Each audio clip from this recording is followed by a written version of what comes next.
live. Hello, everyone, and welcome to Adventure on So Many Levels. We're gonna play some Dungeons and Dragons. Dungeons and Dragons, man. Or Angels and Demons now. I think that's where we're at. Yes. Certainly you have done one and have the other on your agenda, so to speak. My bullet journal. Or my axe journal. Somewhere Dan Brown is going, "Where's my money, Mark?"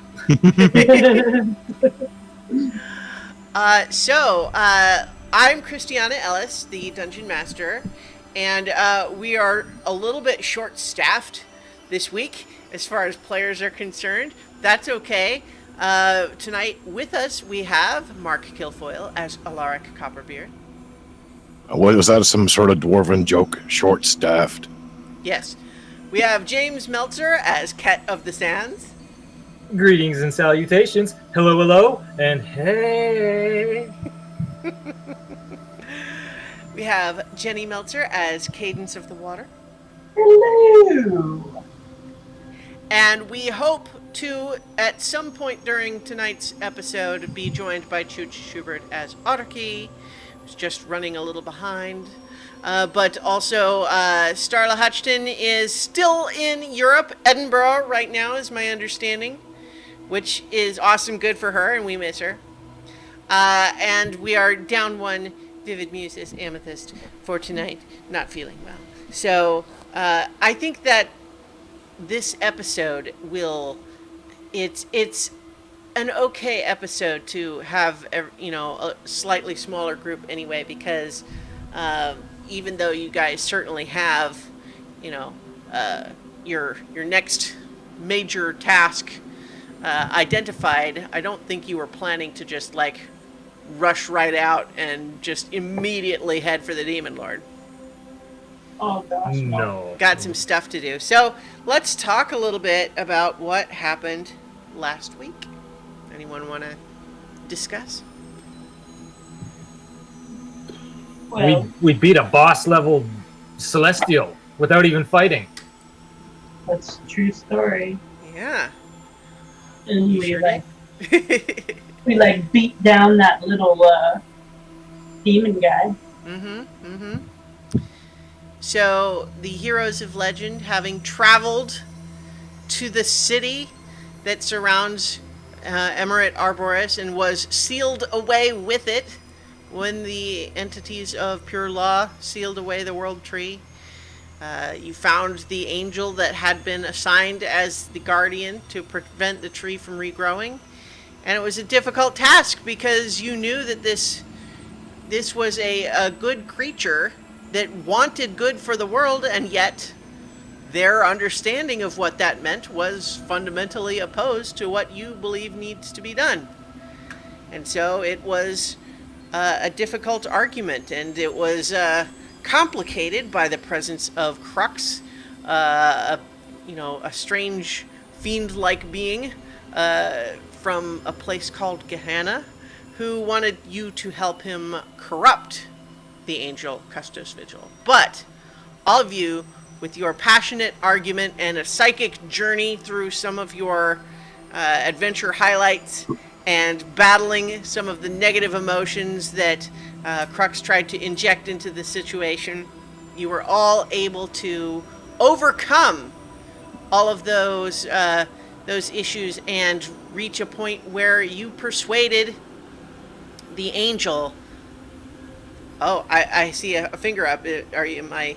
Yes, technical Yeah. difficulties. When we go to the Twitch, we're still seeing Geek and Sundry being hosted. We're not seeing us running. Yeah. Well, it says you that know- you're live, but Okay, I don't know why that... I just told it to unhost, but I don't... I mean, because on my live preview, it...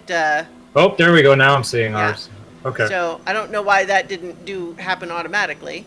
Yeah, okay. there we go. It's, okay. Good. There we Well, go. hopefully, anyone who was trying to watch live watched last week and already knows what happened. So, but yes, so you managed to persuade the angel Custos Vigil that its vow that it made to prevent the tree from regrowing was subject and less important than its higher calling to do good in the world and protect life and the spark that exists everywhere. And you were able to persuade it to change its approach and forswear this task in the service of saving the universe instead. And in doing so, Otterkey, your tiefling paladin companion, who had given up his vow of vengeance once, becoming an oathbreaker, took a new vow with the angel, and the two of them vowed to always protect the spark of life wherever they find it, and the light. And they so Archie became took a new paladin vow. And then, as you finished that whole thing, Custos told you that it was of critical importance that you still stop the demon lord that's attempting to rot the tree from within, and the Githyanki who, in their attempts to greedily seize the tree, might end up killing it. And in the meantime, it would be devoting its energy to trying to keep the tree alive until those things can be dealt with. And so, it disappeared into the energy of the tree, and you were all left within this hallowed temple, feeling a rare moment of safety and respite. Mm-hmm. And I told you guys that you could go ahead and complete like your long rest on your character sheet. Yeah. Yeah, we decided to bunk here since I don't have the slots to cast the mansion, so we're just going to bunk in the relative safety of this space for now. Mm-hmm. Mm-hmm. So, as we kind of pick up with that, Archie has kind of gone off to sit on his own a little bit, saying he needs to kind of meditate and think on all of the events that just happened, and then he's also going to get started reading more of that book that he found way back when you all found Cadence and Ket, that was How to Defeat a Demon Lord, written by an archdevil.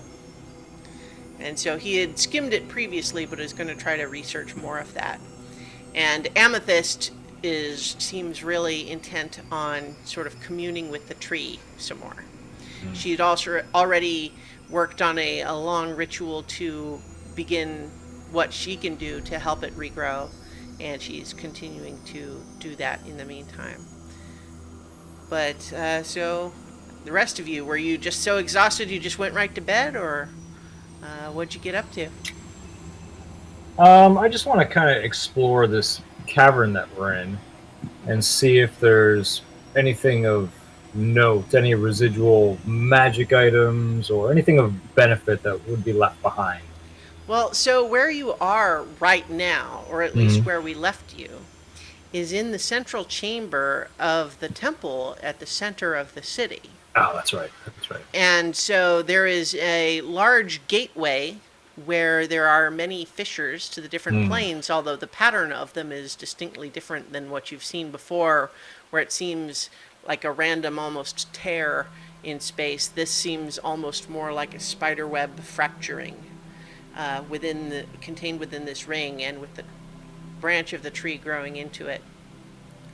And so everything is kind of still covered with a layer of amber, but outside this temple is the city where you once lived, but sealed. I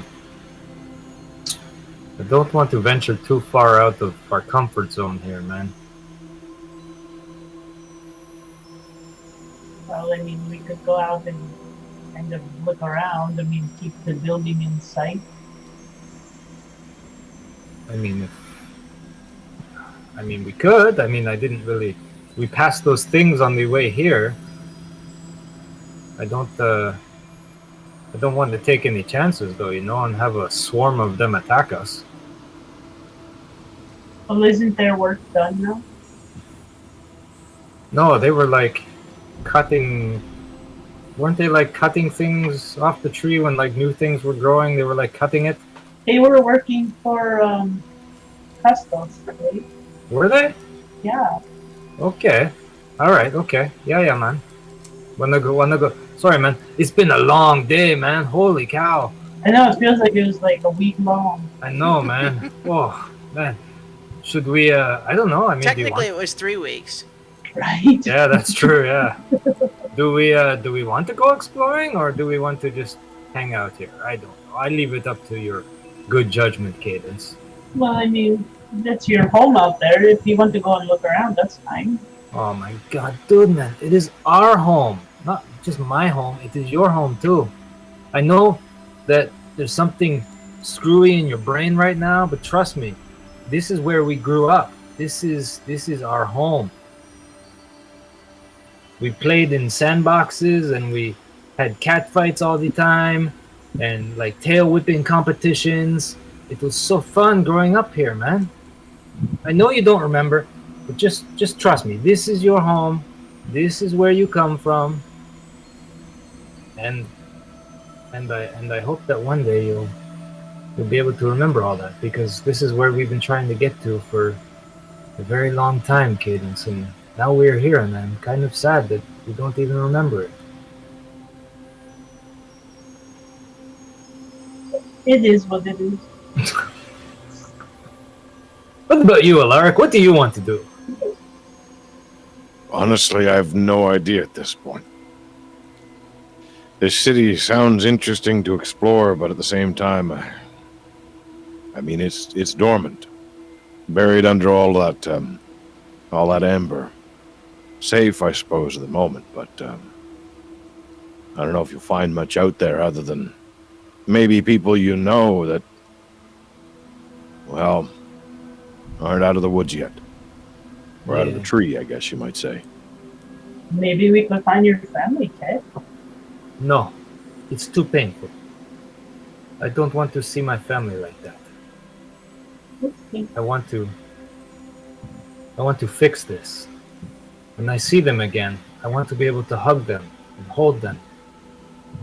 Feel their fur on fur, not fur on some kind of sticky amber concoction. It's kind of ironic, really.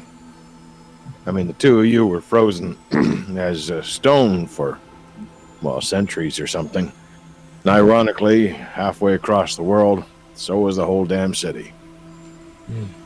It's almost like you're on a parallel journey somewhere. Maybe you're on the early stages of it, but you'll make it there. So will they. Probably. Maybe. I don't know. I don't even know if I have any family anyway, so. You have family, man. Oh, okay. I mean, aside from some divine beings and a few strange creatures, just about all of us have family, I suppose. Mine's long dead, but I still remember. Actually, I don't remember anything, but... Yeah, see? How do you know you have family? I mean... I know I got family because I'm staring at two of the furry faces right now.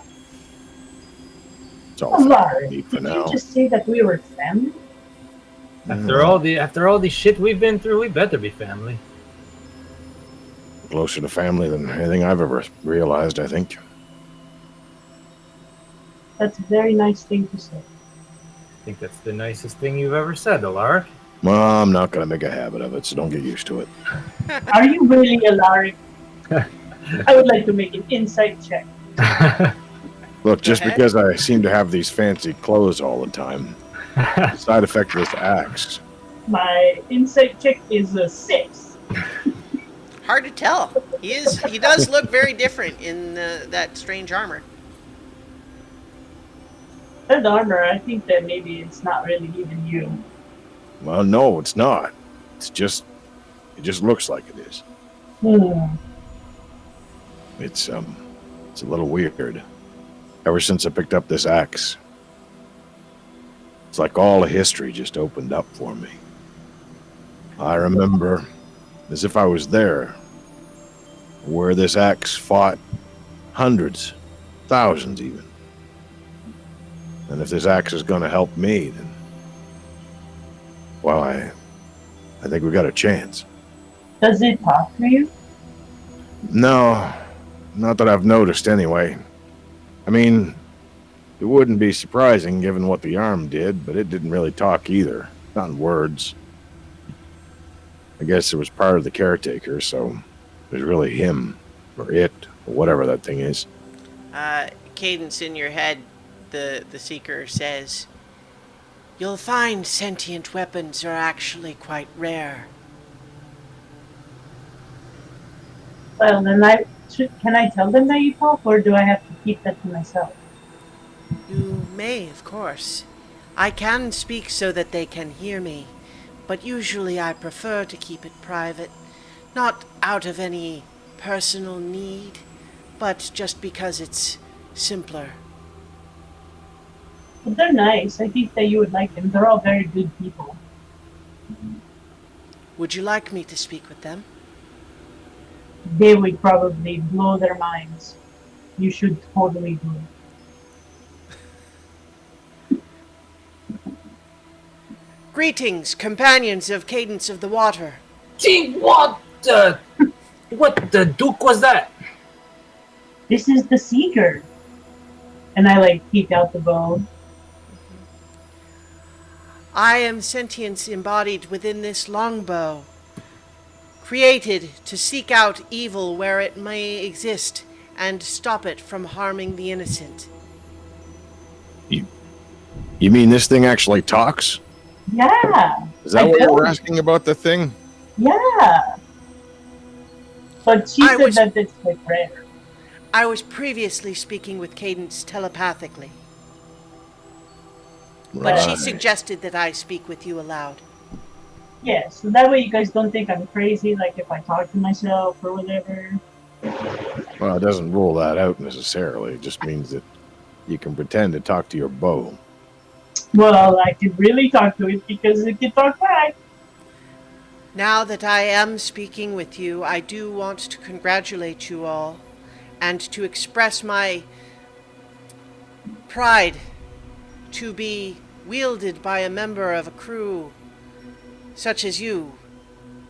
The way you handled that celestial was admirable.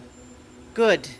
You have brought goodness to the multiverse, a place that is always in sore need of it.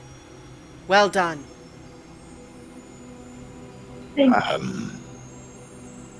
I don't know if I know what it should feel like to get praised by a weapon. That's just weird. I mean, granted, we've been through a lot of weird things, but come on, remember the time your arm summoned a god to a mountain? Yeah, that was definitely on the weird scale. I get you, but it didn't really have opinions. Well, I guess it did have an opinion time to time, but are you something trapped inside that weapon, or are you what are you? There are sentient weapons that exist because the soul of a once mortal creature was bound to the weapon. However, for my part, I am more like what you would understand as a spirit. Oh. Does that mean you grow too, like some of those spirits? If people take a shine to you? My spiritual energy has been harnessed and focused to a keen point so that I might better defeat evil. And we're looking at a lot of evil, so this is really going to come in handy. Yeah. I shall endeavor to do my best to help you. Thank you. I pull out my harp that I got and just kind of look at it. Hello? Anybody there? I think you're going to have to make it sing. Yeah, I think you're right, Alaric. Have you tried it yet?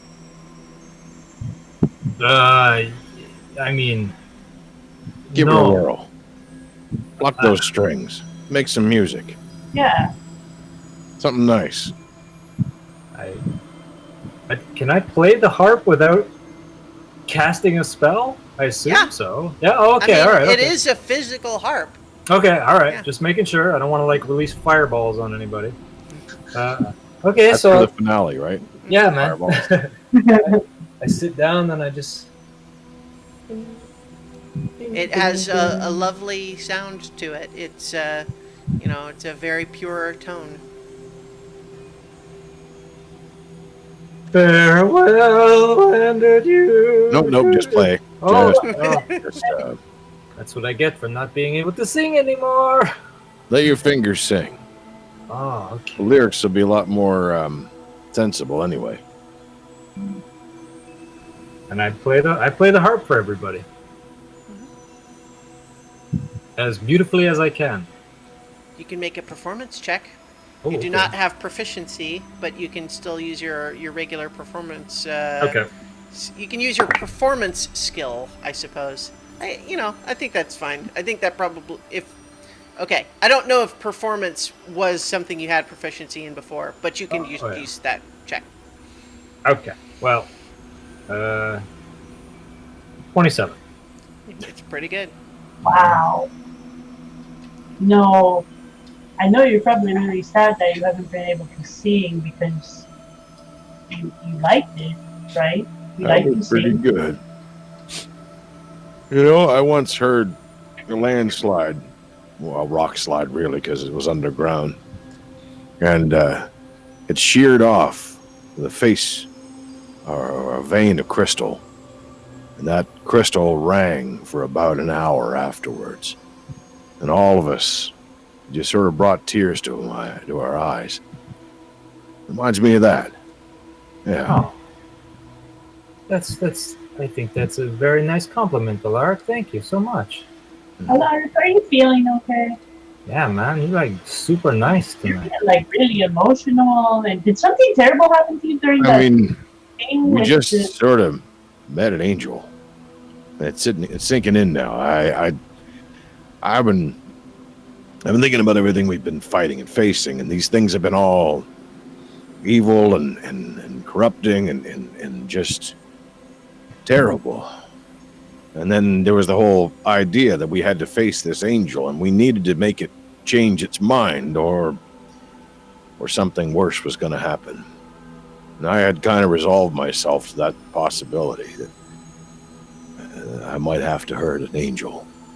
And I didn't really want to do that. We found a way around that, and it found a new path, and not only that, but Otterkey found a path again.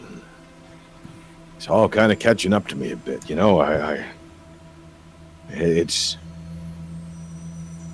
got hope. I haven't had a lot of that for a while. I've had determination, I've had stubbornness, I've had maybe a little bit of courage. I've had friends by my side who are quite capable of what they do. But I haven't had a lot of hope for a long time. This feels good. I'm glad that you found hope.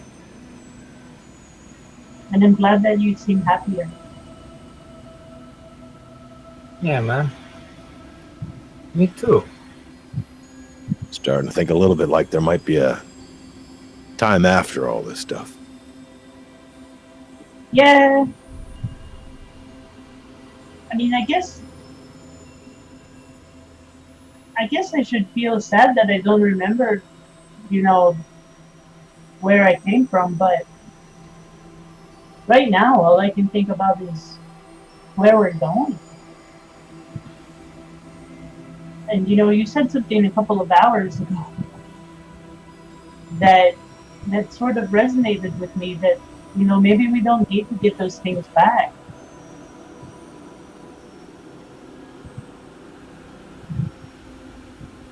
You always lose stuff as you get older. I had a pair of boots once. Best boots I'd ever worn. Worn for 15 years straight. They were out of some sort of calf's hide. I never really found out exactly what they're made of. But they were supple and warm. And after 15 years, they fit my feet like you wouldn't believe. And then one day I had to go through some mud. One of the damn boots came off. Did they make that sound? Yeah. I searched around for it, couldn't find the damn boot. And, well, the boots are nice, but you can't walk around in one boot. That doesn't make any sense. So I moved on. Lost a part of me. Still remembered, I suppose, but I got better boots now. No, I don't think I've ever even worn boots. Oh, yeah. No, that's No. true. That's true. Yeah. Even growing up, we never had footwear. No, No, I tried sandals once. yeah, You they're know, really restricting. it was like those thong things between the toes. It was not very Ugh. comfortable. No, man. I'm just thinking of all those videos now where people put like little booties on their cats or something, and they're like, Yeah, that's kind of what it was like. Yeah, yeah. That's kind of what it was like. I did not like that. Oh, man. I wonder what Near Keena's up to again. Hope she's Yeah. safe. And I hope she's Yeah. not with that bastard Zorath. Yeah, here's bad news. I know that she likes him. Like, she told me. Don't tell her that I told you, because she would probably be like, stop telling everyone my Pretty secrets. But it's damn pretty obvious. Obvious. You don't Yeah. defend someone like that unless you have some feelings for them. Yeah, and like, I understand why she feels the way she does, but he has a I don't understand. one-track mind. I don't understand it at all. She She feels deserves better than compassion. She feels compassion for him. You know, I mean, he's been through a lot, which I understand. But, you know, we all have. I don't Yeah. want to blow up the world because I've been through a lot. I don't understand at all. She doesn't deserve that pool of Yeah. crap. No, man. She deserves somebody so much better and someone handsomer and talenteder. Yeah, like probably you, Ted. No, no. Now you're just saying that. Oh, I mean, you're a good person. No, no. It never worked between me and Nira. Nah, I think it'd be too weird. Yeah, yeah. I mean, you went through that whole phase. That I was kind of smitten with her at first, you know, because she rescued us, you know, from the being petrified, and you know, I was just like, whoa, man, look at this beautiful creature. Now, she's just Nira. Yeah.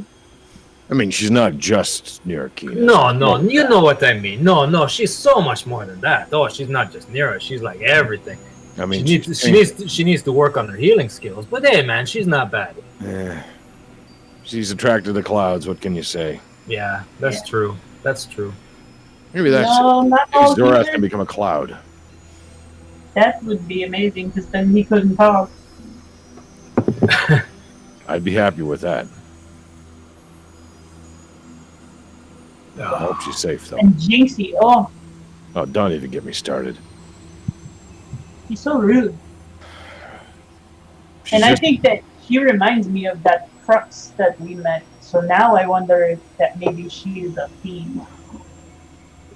I don't know, but if I can do to her what I did to Crux, I might feel a little bit better. Yeah, what did you do? I mean, what even happened? I got to try out my new axe. Nice. it's a pretty damn nice axe, man. It is. It's got a good heft. You had to fight? Well, maybe I didn't have to. But that creature was messing everything up.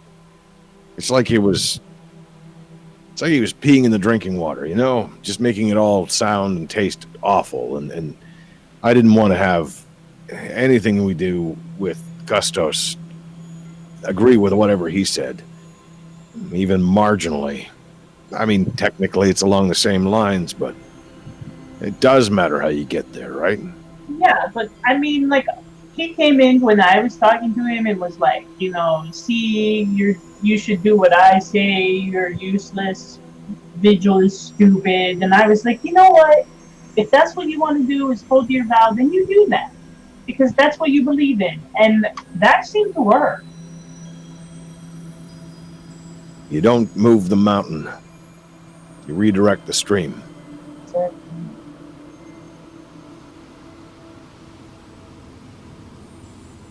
yeah, but Yeah. I'm glad that we got rid of that jerk guy. I hope that this other fiend that we have to face is easy enough to destroy. Because Yeah, Yeah. man. I Feeling mean, I'll lose another pair of boots. I just hope Archie can find something in that book of his. Because we honestly have no idea what we're going up against, other than some kind of demon lord. We don't even know like what kind of demon it is. Well, You oozing do of some you do kind. know a little bit Right. from what Mugen said, but Yeah. Yeah. I mean, we don't know what kind of powers it has, what it can do. I mean, I mean, we're gonna need some through help. people. That much we kind of got. The other Is problem. What? Go ahead. I was just gonna say, can we see Archie from where we are? well, it depends. I had kind of had the impression that you guys had sort of maybe walked out of the temple and were kind of just like, looking around. Not walking far, but just kind of looking out at the city. And so Okay. I think he was staying behind, sort of closer to the actual temple chamber. But you certainly are not far. He's keeping an eye on Amethyst. Yeah, don't bother him. He's got that stupid book to read. Yeah, he really does need to read that book. I wonder if it's going to get to that point too. I mean, originally all of this stuff was to sort of prevent the coming of a demon lord, and now there's another one here. I mean, we're What going if to it's the same one?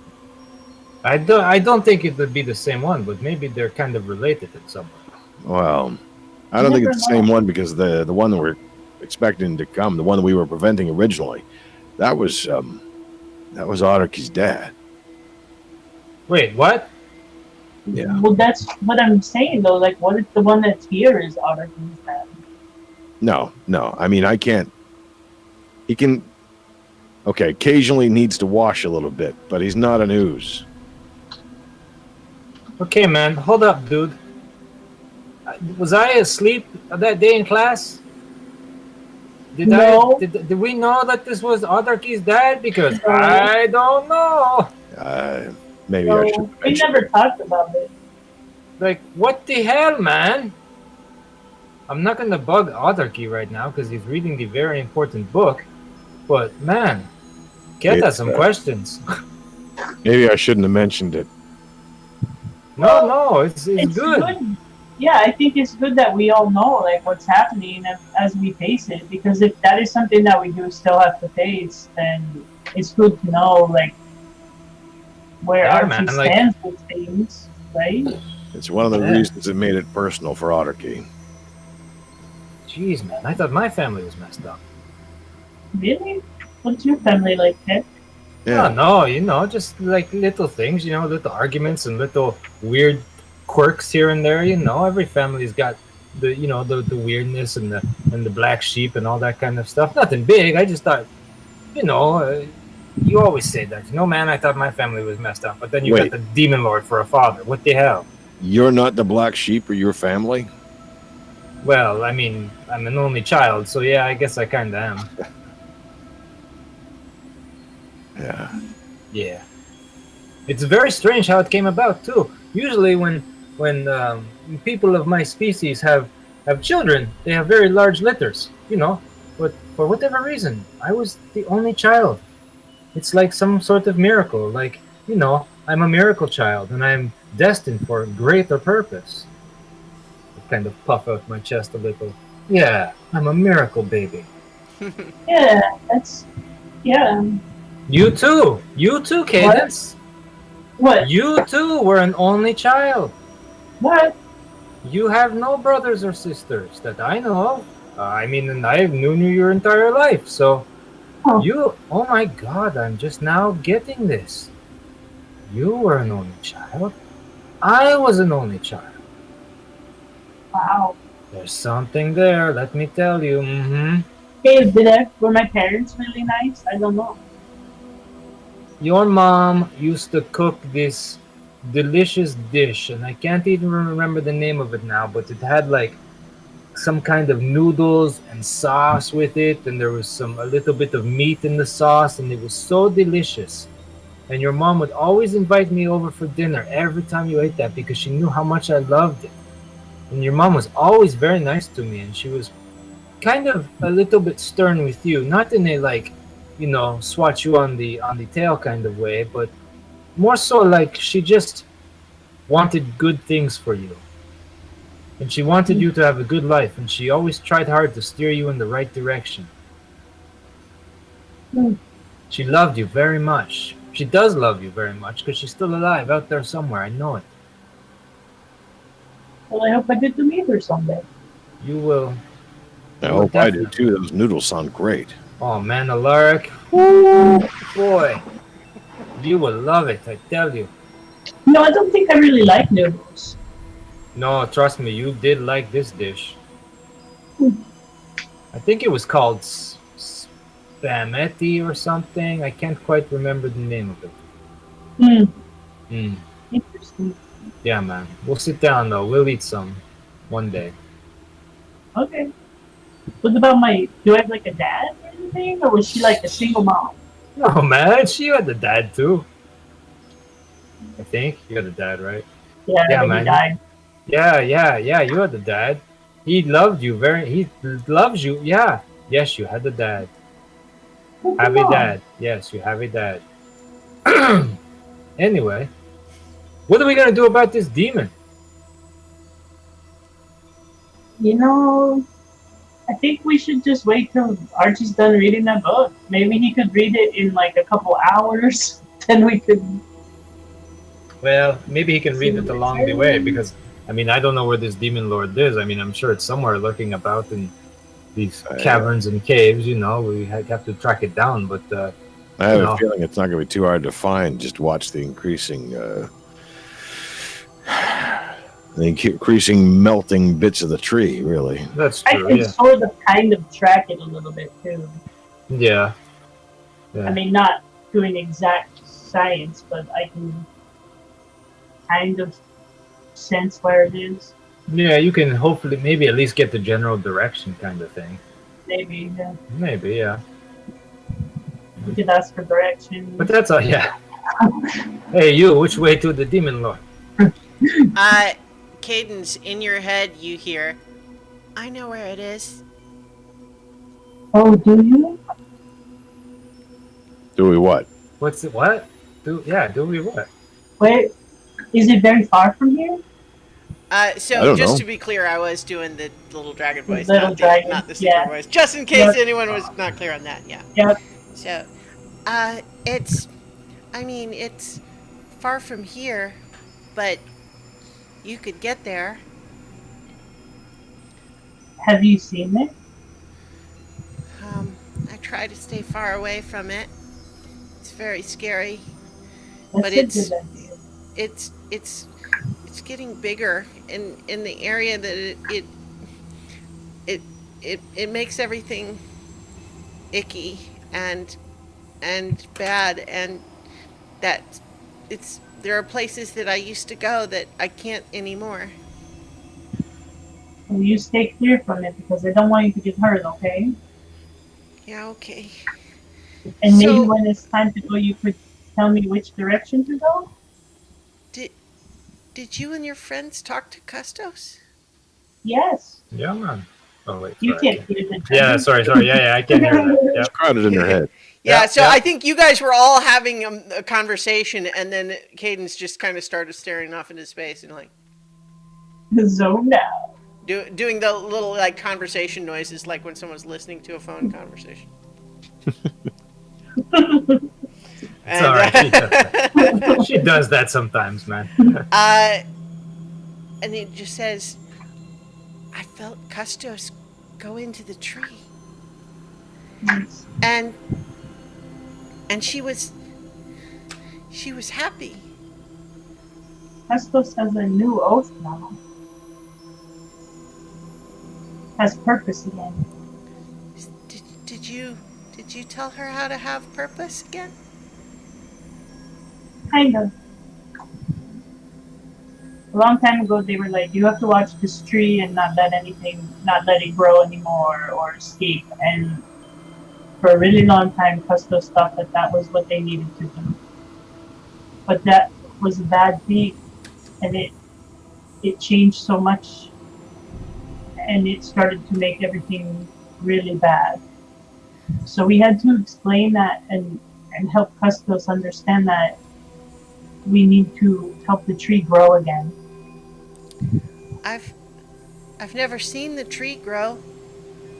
It's I, growing now. I'm a little bit scared, but Custo seemed happy and she was always so kind. I don't think that something that would make a kind person happy can be all bad. You know what will happen when the tree grows? What? It will open up the multiverse again, so that you could go anywhere on its branches. You could travel anywhere that you could think of. You could go there. You wouldn't have to stay inside here anymore. What other places are there? Oh, there's so many, I couldn't even begin to tell you. But there are more than you could ever imagine.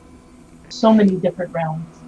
Yeah, so Ket and Alark, you're definitely aware she's having a telepathic conversation at this point, and it's also after she just introduced her Boti. So, but yeah, it's like I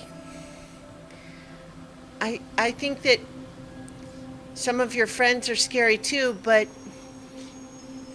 if all of you made Custos so happy, then maybe you're okay. I wouldn't let my friends hurt you. Would they want to hurt me? I don't think so. As long as, I mean, you're just small, and I don't think you've been around a lot of other dragons, have you? Ha! We have a chooch! Hooray! Hello. No, the only other dragon I ever saw was the one that came inside with the green people, and then the fiend, the scary oozes killed it. I didn't even get to talk to it. Yeah. Well, there are a lot of dragons in the world, and most of them have pretty bad reputations. Not all of them, though. So a lot of times when people see a dragon right away, they're like, oh, it's bad, we have to kill it. But I like dragons. I don't know if I like dragons. I never got to talk to any. Well, maybe someday I could take you to meet some. Are you gonna fight the monster? I think we might have to. I hope you win. Thank you. When it's time to go, maybe you could help me find the right way to go so we could get there safely. Okay, Thank you. you're welcome. Oh, so that's Fiend, right? And then I tell them like most of what I talked to the little dragon about, and about how it's going to help us So find a way to let me gain a understand this. How many things talk to you? What? Well, I mean, you guys talk to me. The dragon talks to me because I can speak Draconic, and I reached out to it. But it's very shy and it's very scared. It's never met any other dragons before. It Really? How did it get here then? doesn't know. Huh. I mean, anything could have happened. Like maybe an egg was brought here and left here, and then it hatched here, and it didn't have any parents. I mean, who knows? What kind of dragon is this? It's kind of like the amethyst dragon, but with different types of crystals. So it's not actually related to that annoying dragon then. So Is that the memory kind of dragon it spirit- is? Annoying? No, it's very sweet. It's very young, Ugh. very impressionable. That's interesting. Mhm. So be nice to it, okay? Like, don't be mean to it because it's kind of scared of us. I haven't even. It should be. No, don't say that. Don't be like that. No, I'm It's just kidding. I'm It's kidding. just a baby. I'm kidding, little baby dragon. I love you. Help us. Is it? Is it here right now? Like, is it invisible or something? It can go through through the walls. It can travel through the walls. Wait, Yeah. That's crazy, man. Hmm. Yeah. So that's remember when we were going and I kept saying I felt a dragon, but we didn't find one anywhere. Yeah. It was right there the whole time because it was Oh with my us. god, that's crazy. Yeah. Cadence, you're so talented. Thank you. well, that actually makes me feel a little bit better because I was kind of wondering if it was that annoying dragon or yet another dragon. You mean the I don't- amethyst dragon that stole our memories or whatever? Yeah, I don't think that dragon came with us. I don't think that dragon goes much of anywhere because technically it's right over there. I'm going to point to the portal where the train is going through. Yeah. Cut to the amethyst dragon with a drinking glass pressed up against the fissure. what are they doing in there? Too long. I know that the what are they called? The Githyanki. They also have dragons. I mean, they had the red dragon we saw before. I Yeah. thought maybe they had something else here. No, I mean this little dragon is like it's a gem dragon, like the amethyst dragon, but it's just a Its baby. crystals looked like the amber. Mhm. So I mean, it could have gotten corrupted in its egg because it was, hatching here. I don't know. It's hard to say. I know a lot about dragons, but not a lot about like gem dragons and stuff. That's a very new concept to me. I never even before. Hey, tell me about it. I'm a dwarf. We know crystals, we know rock, but dragons and crystals, rocks don't go together. I mean, maybe that cave dragon thing, but that was something else.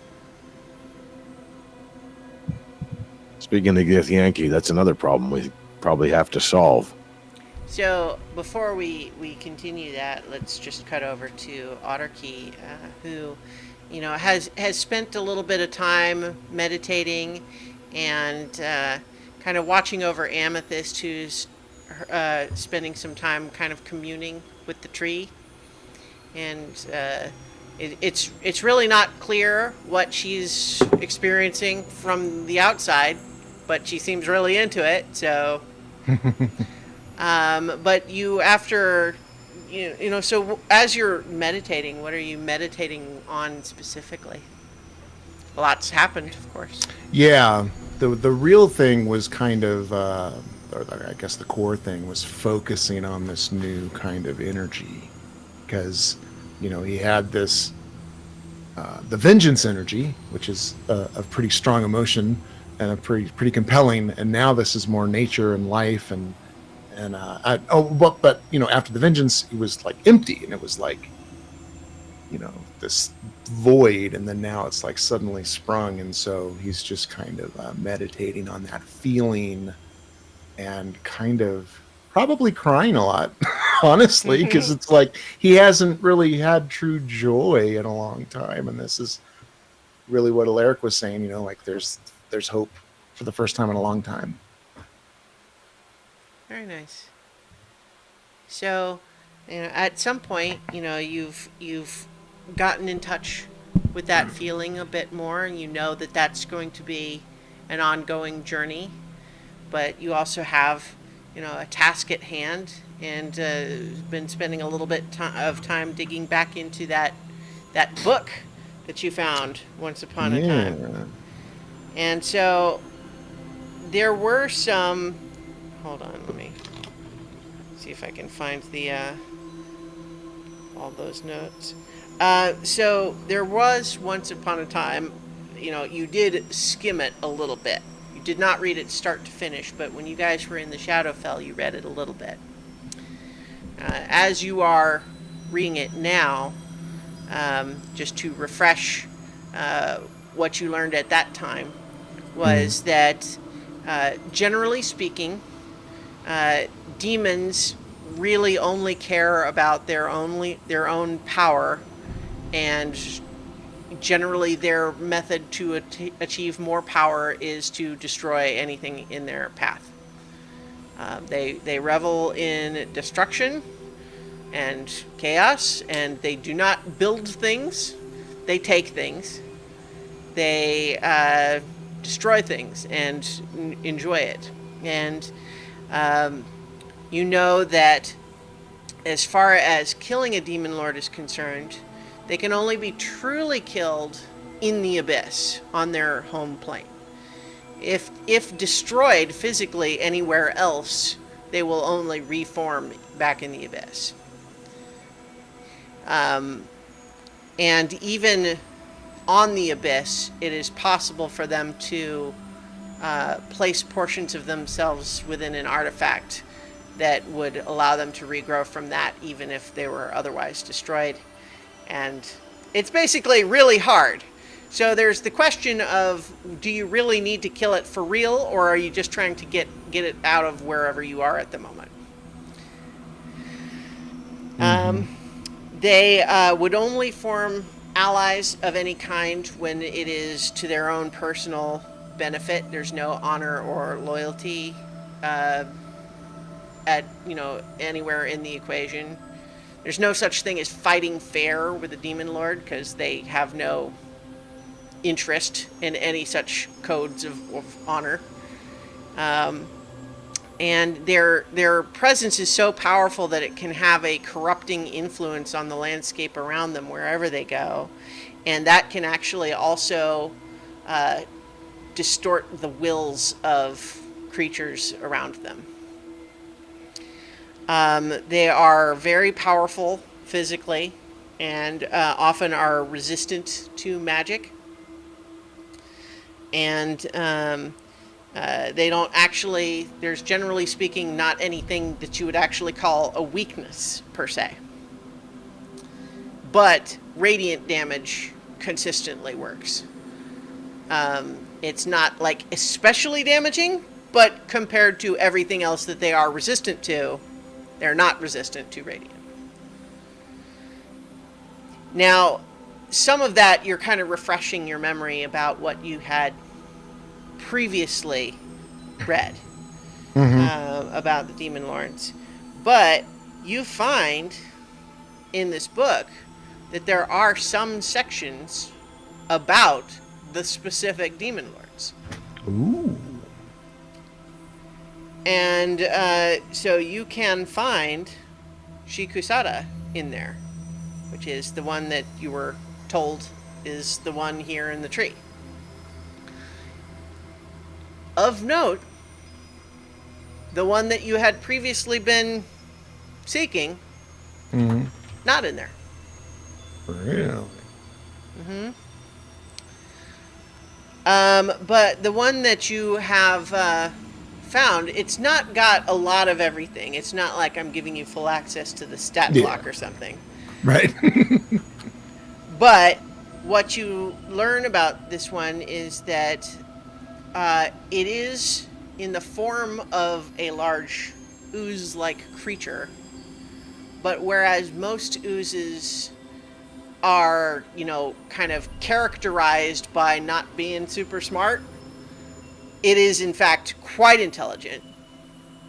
Far more intelligent than the average person. It is tough and fast compared to most oozes.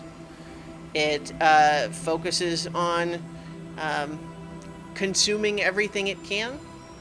It has a lot of acid and poison damage just to be near it. It is so foul that you risk being poisoned just by close proximity without even touching it. But of course, it is also essentially focused on just disintegrating and absorbing anything it can.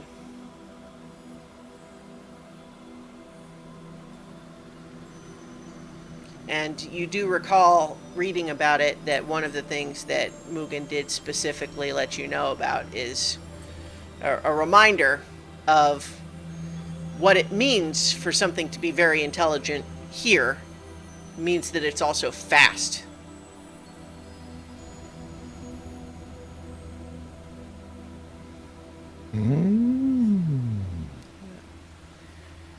So I think that's probably what you can glean from what you've read in the time that we're talking about here, because you also did need to get some sleep. Yeah. So all of that Okay. conversation the rest of you guys were having, were you envisioning that as happening like after you've gotten some sleep, or were you kind of, this was the wind down before going to bed?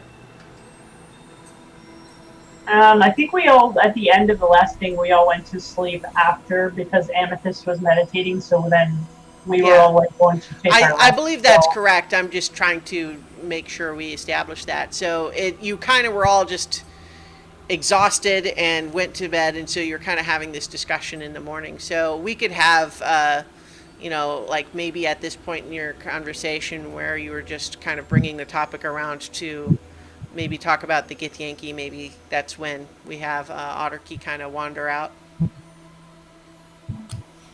Cool. Jeez, Otterkey. Stumble out. Is the book that bad? Your eyes are terribly red. I mean, more than normal. You're funny. My eyes are pure yellow. And his skin is red, so it's like a question of like, what would his eyes look like from crying? It's not actually clear. Oh yeah. Archie, your face is a little wet. Before I go orange. Are you Um, sweating? Yeah. It's been a long day. Did I hear harp music or something? It was really beautiful. Oh, you're muted, I think, James. No? Yeah, No, man. not you, Chooch, but we couldn't. No. I couldn't Oh, hear sorry. You. Yeah, I was muted. Yeah, I was muted. I was just like that harp music. Yeah, that I got this fancy new harp and from the Mugen, and I was like, man, plays beautiful music. So I thought they would play something for everybody. I'm glad you heard it. That makes me happy. It was kind of in the background there. It was beautiful. Boy, so many things. But I read the book some more, and this tree demon Chikusada's in here. Really? Yeah, it's not exactly helpful. We knew it was going to be quite powerful, and we knew that it was going to, and it is. Clearly, it's not. Yeah, it's bad news. It's going to be very, very fast. Fast. Really fast. Yeah, I mean, you know how things work different here, Yeah. and it's really smart, and it's literally a demon. So, Wait, is that why we're moving so fast? Huh. Well, that kind of makes sense, I guess. that's why you guys move so fast. I'm surprised I'm the only one who figured it out. I mean, with so many weird things happening, I figured Yeah. just take it in stride. So according to the book, you can't get near it, like without getting poisoned and getting splashed with acid. Well, poison all I it can deal does- with, but All it does is consume and destroy. so probably not going to talk our way out of that then. Unless we give it something better to eat. Don't suppose we could feed the Githyanki to it, solve two problems at Well- the same time. Part of what you also read was that, like I said, there's no honor or loyalty. Like it would agree to a deal and then feel no obligation whatsoever to hold to it. Right. It would Yeah. make any deal that it thought was to its benefit, and then as soon as it was no longer to its benefit, it would So I would, back up and do, here's a primer on demons. not to be trusted. Not to be trusted. So it's got a bunch of its little things with it too, right? That's what we were seeing before. Yeah, I think so. What about the undead though? Who did that? Probably Zorath. He probably brought him there. I thought I thought they came first. Then again, that Oh, wait. bastard could have been hiding. When in doubt, just blame Zorath. It's all good. Yeah, it works. With that. Drop your keys. Hey, man, just blame Zorath. Spoiled milk? Oh, Zorath's fault. That one probably is. Yeah. Thanks, Zorath. Yeah. Thanks, Zorath. Yeah. So we can't get near it. I get it. It's just gonna hurt. Get it? We can't get near it. I wasn't really. I mean, But I mean, look at it this way, man. I mean, we all can. I mean, Cadence has her fancy bow. I mean, we can cast spells from far away. I mean, I know you're like you got your axe and everything, but we can work something out for you, Alaric. does it have other servants, or is it just gonna? I mean, all demons bend beings to their will, lesser beings, and they can certainly summon other beings. And the way that the planes have been, anything's possible. Yeah.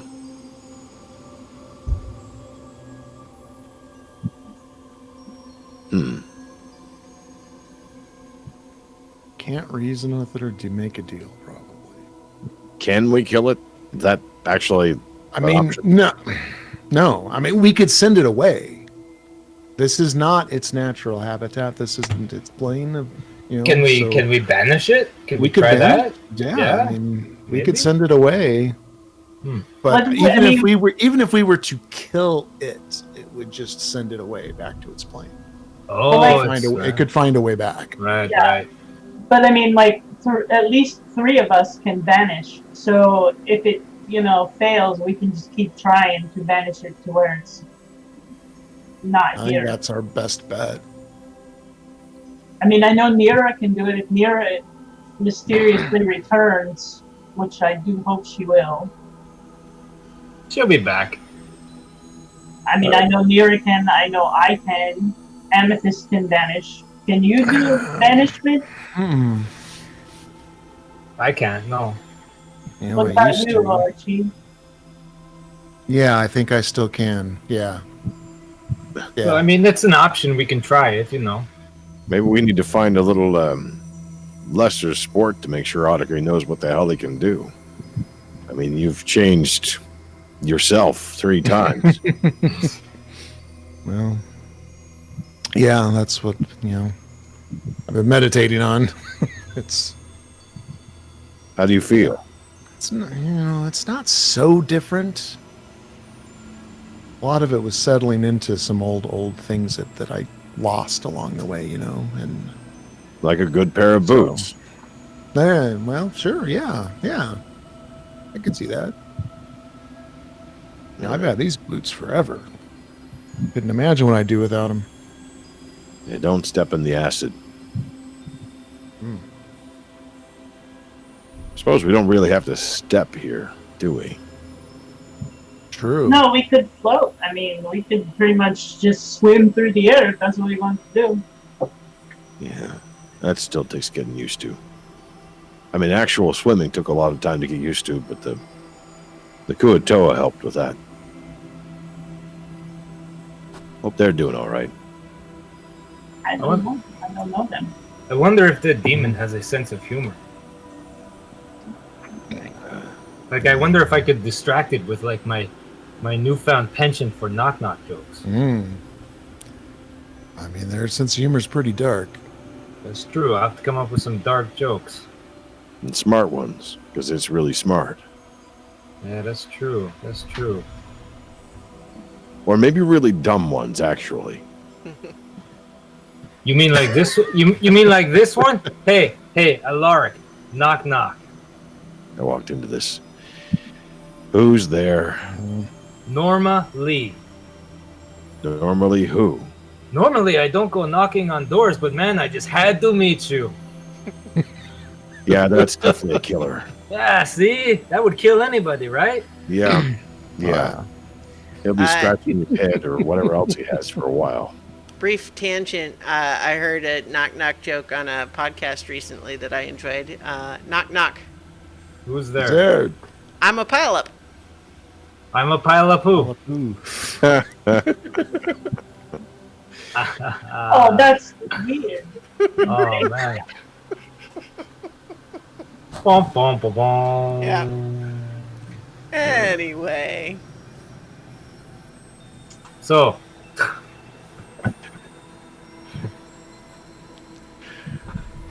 Oh.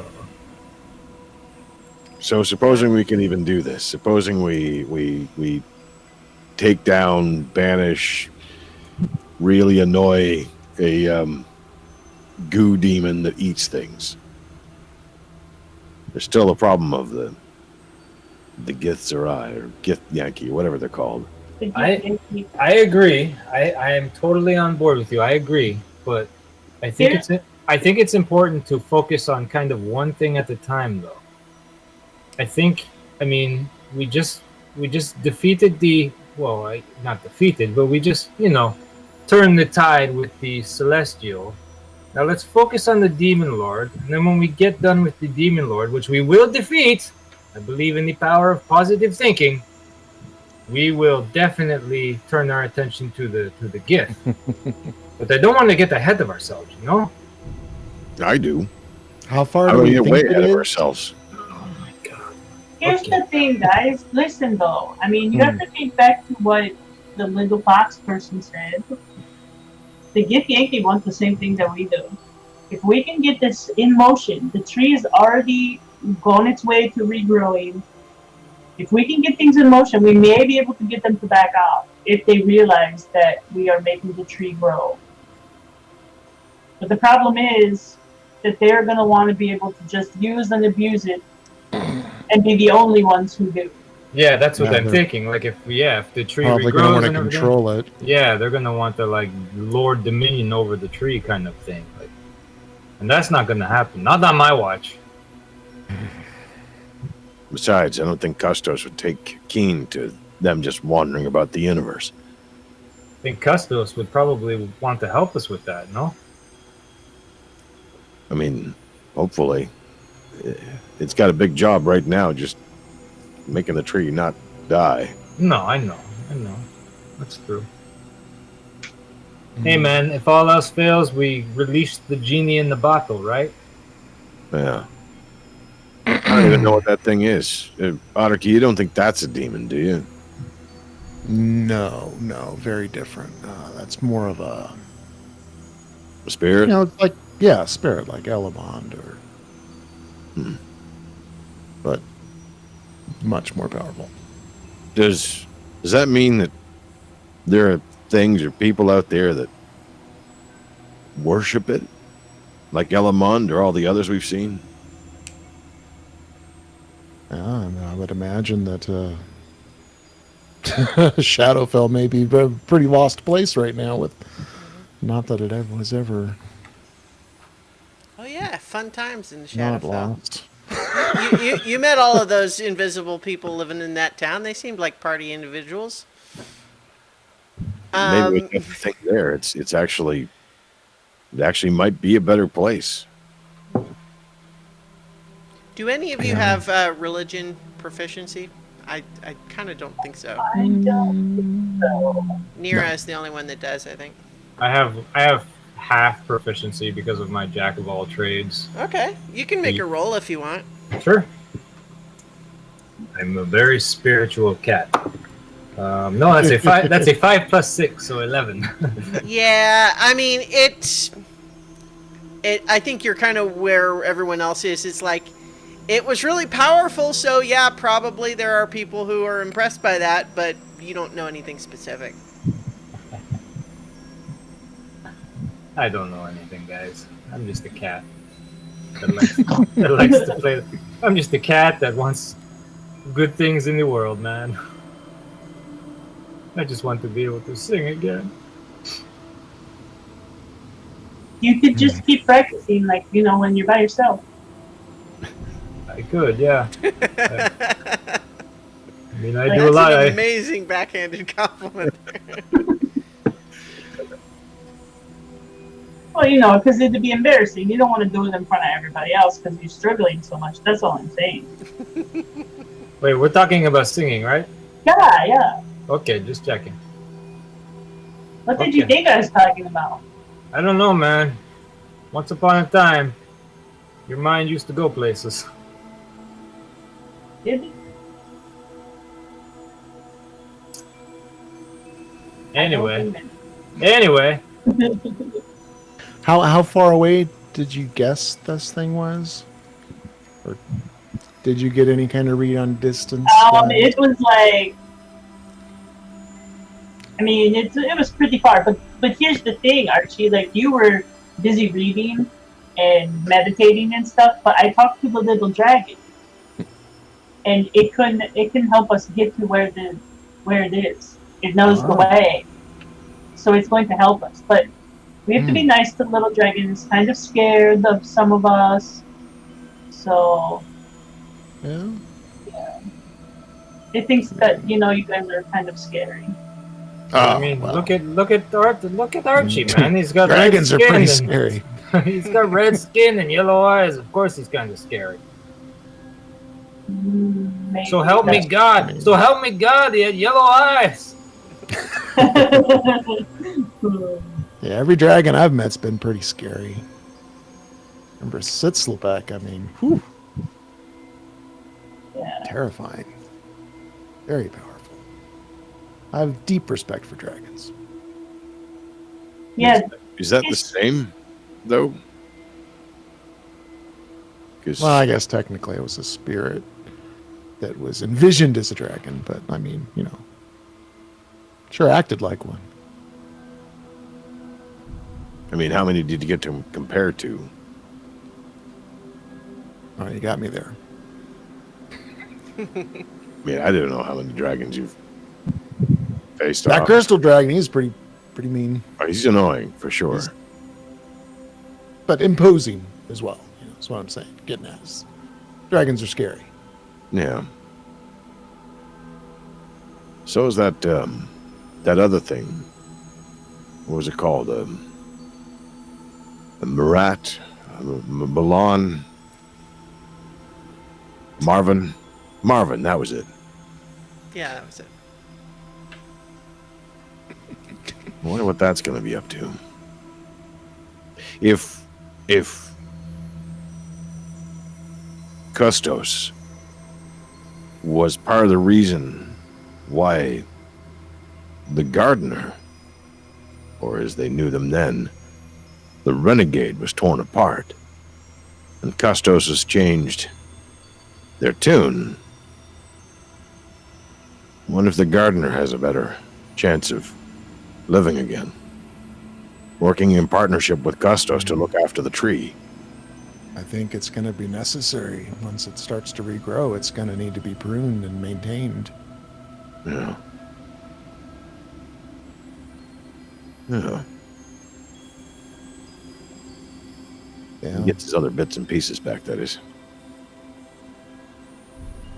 Keep an eye out. Probably sitting around here somewhere. You see Other bits and pieces. yeah, I mean, if you see a halfling with long red legs or what other parts were missing?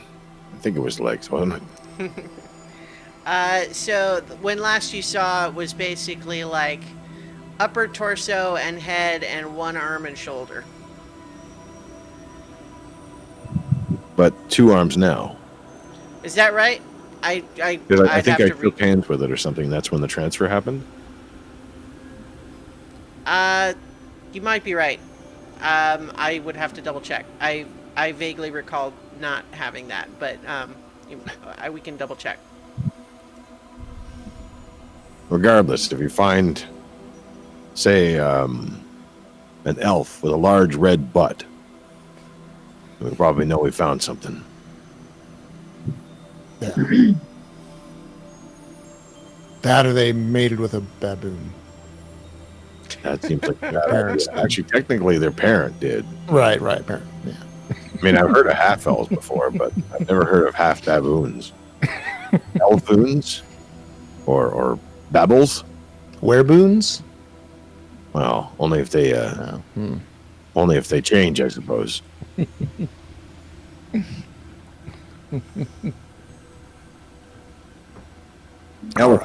Elephants, that's what it is. Such stimulating conversation. You guys are making me groan, and that's saying something. Yeah, so I think that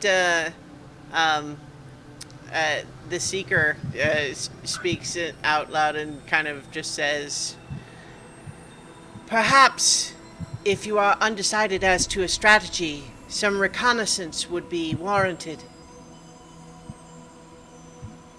I'm down for some recognizance.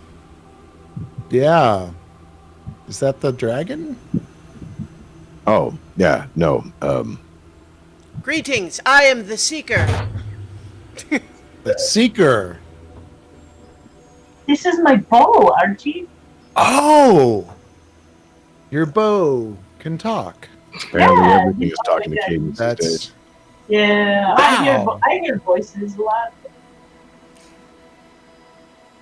That's fascinating. So Seeker, yeah, I'm gonna seek facts, seek reconnaissance.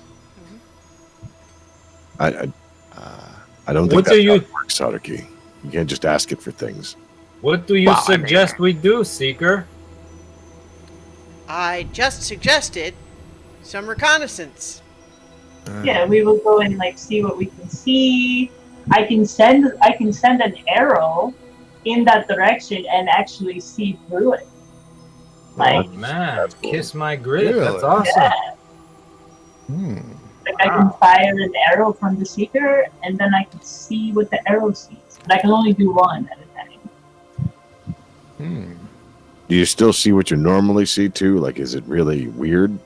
I've never done it before, so I don't know. It might be weird. It will be a little bit weird. Oh, well, I kind of like weird, so it'll be interesting to try it. And then arrows are so quiet, you know, it could probably be a pretty good stealth maneuver. Of course, depending on what it hits. Oh, I thought you meant like the arrows aren't talking. The arrows don't talk too, do they? No, I think it's just above because I think it's regular The arrows arrows. You know, I can just put a regular arrow in there and The arrows carry a residual enchantment from being fired by me, but they do not talk. Oh, small miracles. Is Amethyst almost done with tree hugging? You guys could go after. Yeah, I think she was done with the initial enchantment, but you know, she was. I didn't want to bother her. She seemed kind of happy about this. So if you I'll guys just go check on in her. to kind of check in on her, I think she's sort of still very absorbed in the communing, but she seems really like happy, like very at peace there with the tree, and she, I think, probably like checks in that like she doesn't want you to go off and fight the demon lord without her, but that she feels like she is getting valuable insights through her communing with the tree. So if you guys are just going on kind of a check out the lay of the land mission Wait. and then are plan to Alright. return here, that she would continue doing this and you should go do that. Yeah. Is the tree talking to you, Amethyst? Not in words. It's still asleep. But I can kind of feel its dreams. Oh, well, that sounds nice. It is. All right. We'll be careful. Yeah. It's us. It's us. It's the worst that could happen. I can get Insert the lift. sound clip of Harrison Ford saying, "Hey, it's me."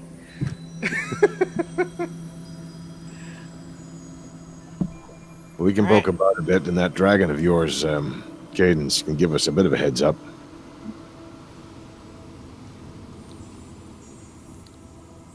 Yep, Yeah. probably good. Yeah, They were suggesting, Cadence, that the dragon could help give you a bit of a heads up. Yep. So if we're ready to go, then I'll just be like, "Hey, little dragon, we're gonna start going there. Could you help us find the way?" You don't hear any reply. Maybe it went away a little bit. So, I mean, I know the general direction. We can start going that way, and then maybe. Mm-hmm. We can check to see if those little modrons have stopped too. If they didn't get the memo. Yeah. All right. Shall we? Yeah. Yeah. So, are you basically heading back through the same tunnel that you came to arrive here? Is that the right general direction, Cadence? Is it? Like Approximately, but you also think, there are probably a lot of tunnels that lead from underneath the city, but you, having not been in any of them, you have no way to know what would be in them. Yeah, it's hard to tell. I mean, I can send us in the general direction, and maybe once we get moving, we can get a better idea of which tunnels to take might be safer or better. So Yeah, it's a question of whether do you want to it's a question of whether you want to go through an area that you have been through or not, already or not, on your way to check out other things. I think we should go ways we already went, because at least we know what to expect from now. All right. Yep. Slow and steady. Check if things have changed since things happened. Odyssey, does floating help that noisy armor of yours at all? Not really. It probably does. I have my good moments, bit, and I have my bad moments. But it's the helps bullet hide, which is really yeah. clunky. I'm just clumsy. Yeah. Yeah, with the bullet hide armor doesn't have the disadvantage. Advantage. Yeah, but doesn't necessarily give him any benefit to the skill. But so here's a question: as you guys are making your way down through those tunnels, a question was inspired by some of the discussion earlier. As you float through the tunnels, what's your floating position? Like not just marching order, although I do want to know that. But what posture, what pose are you in as you float along? I'm crouching. Crouching tiger.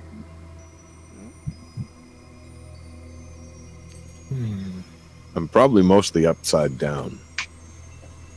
I'm kind of coasting along like I'm lying on my side like this and letting my tail do the whoosh, do the guiding. my tail is like my rudder. There you go. I think Archie would mostly try to swim and then take breaks of just kind of looking around, and that's weird, and then realize, wait, I should be swimming. I got to move. Do you have a marching order that you're, when you occasionally have to go through a narrower tunnel, what order do you go through in? I'd want to be close to the front. I think Cadence should go first and then Alaric. And then I'll bring up the rear behind Alaric. Okay. I'll bring up the rear. Yep. All right. So as you guys are making your way back through those tunnels, the first things that you kind of start to encounter are the places where you previously saw all of the Modrons. And at first you feel like you're not seeing them where you expected, but you do hear some activity.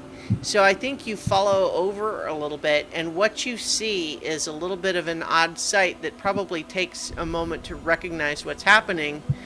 But what's happening is that they are hard at work building cages for each other. So they are diligently constructing cages around themselves.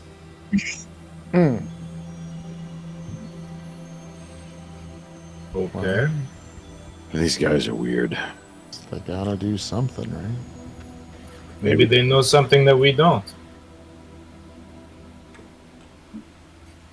I mean, why do you build? Why do you build a cage for yourself?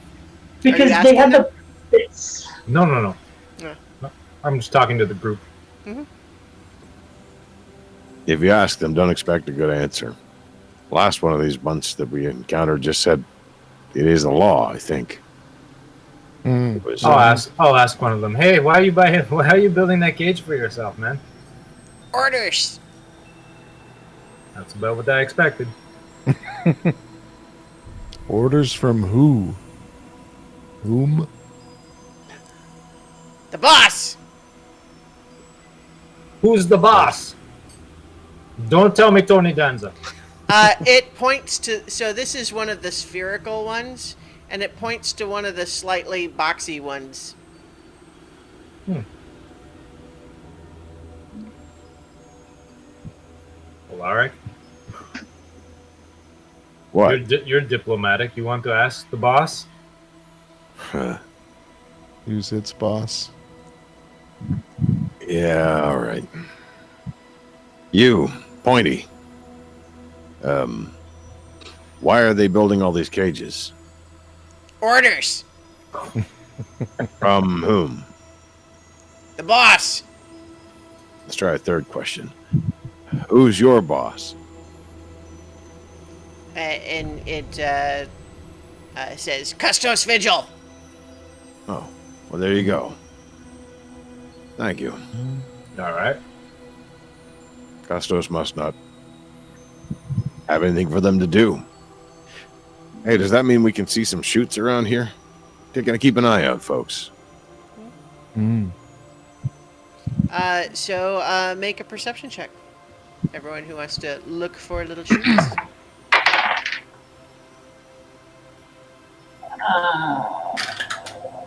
11. 16.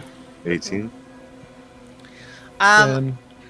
I think like you're not seeing a lot, but once you start kind of watching for them as you're making your way through the tunnels, you do see one here and there, just little bits of place where like the dirt has kind of flaked away, and there's a little bit of a, you know, a little bit of a shoot or a root sticking out.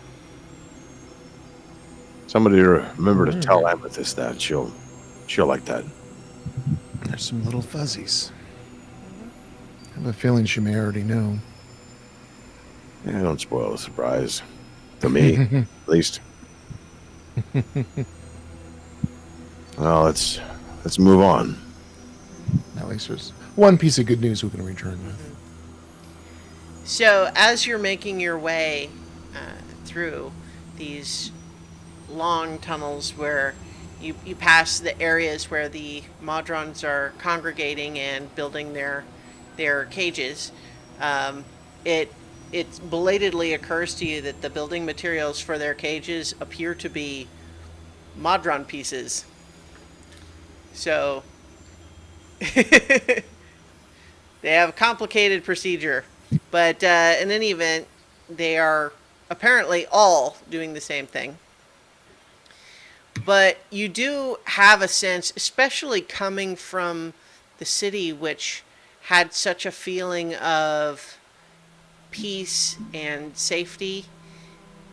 You are, as you move away from it and towards where you know you're going, there's definitely a sort of psychic pressure that's building, and it just, like, you're not actually feeling any gravity, but air just seems thicker, the smell's not as fresh, and you stop seeing those little shoots here and there, and you start seeing little clumps, almost like puddles, but they're not all consistently on one side of the tunnel. You believe that there are probably places where fluid that is kind of permeating solid parts of this are just occasionally seeping in, almost like an oozing open wound or a sore.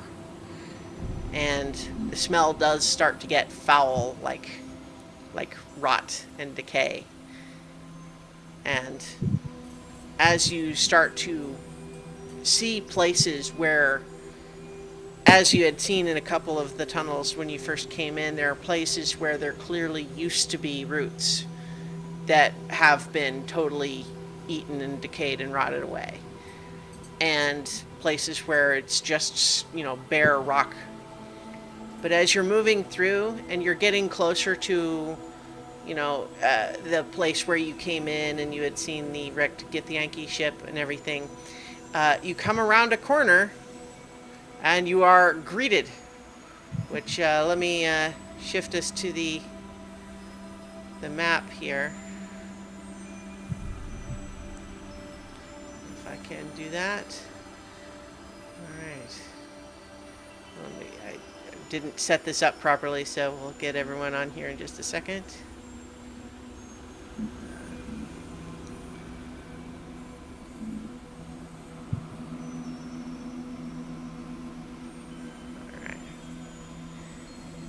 We need everyone in the right places.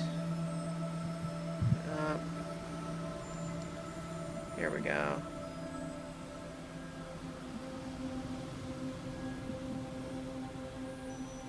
All right, there we go. So as you're, let's kind of move everyone to where you said you were going to be. We'll do that. So you've kind of come around this corner where the, where you enter this little area, and you see what to first glance would seem to be a dragonborn. It's a distinctly draconic face on this humanoid creature, but flanked by what appear to be the same sorts of sallow, unhealthy-looking Githyanki that you fought once when you came in here.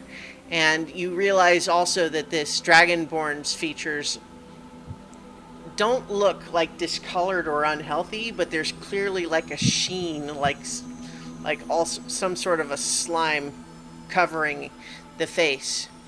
And then when this figure, which is kind of floating there, flanked by two of these others, looks to you, and when they speak, the mouth of the face does not move.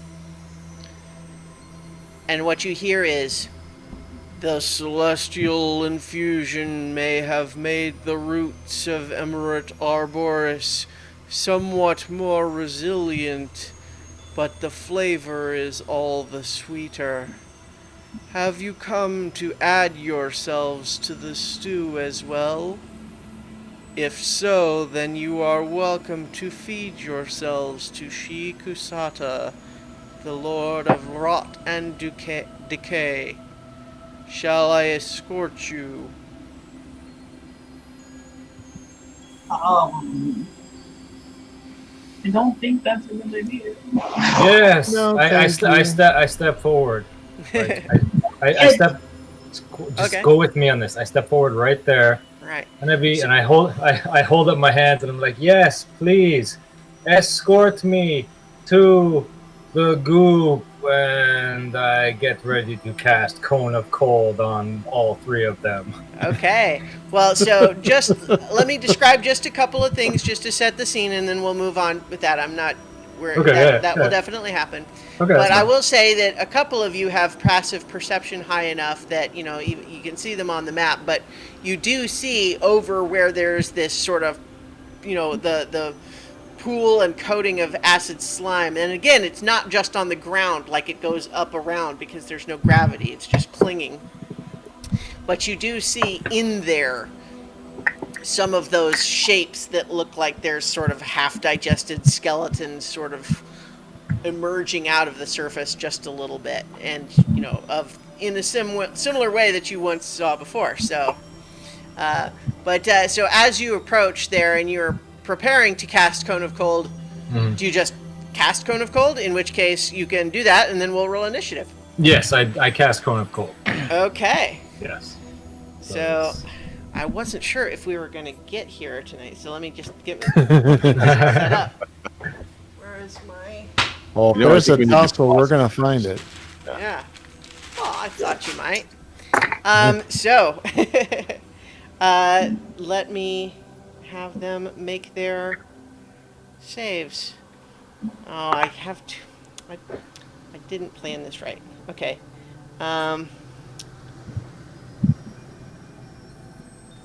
Okay. So they're making Constitution saving throws, right? yes. Okay. Okay. Let's see.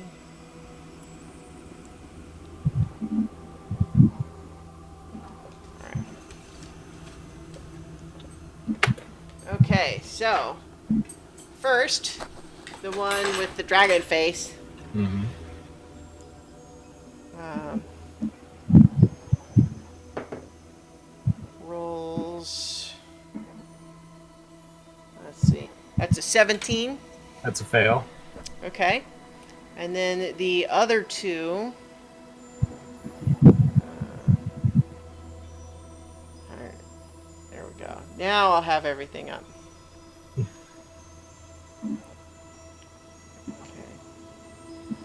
Okay. They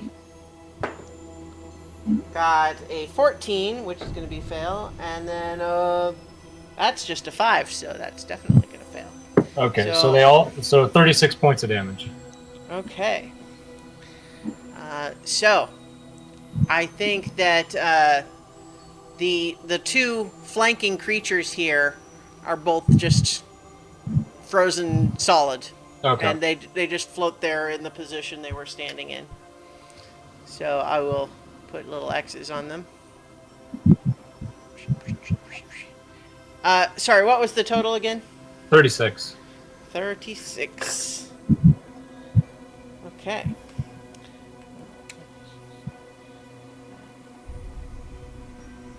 Okay. Now we're rolling initiative. All right.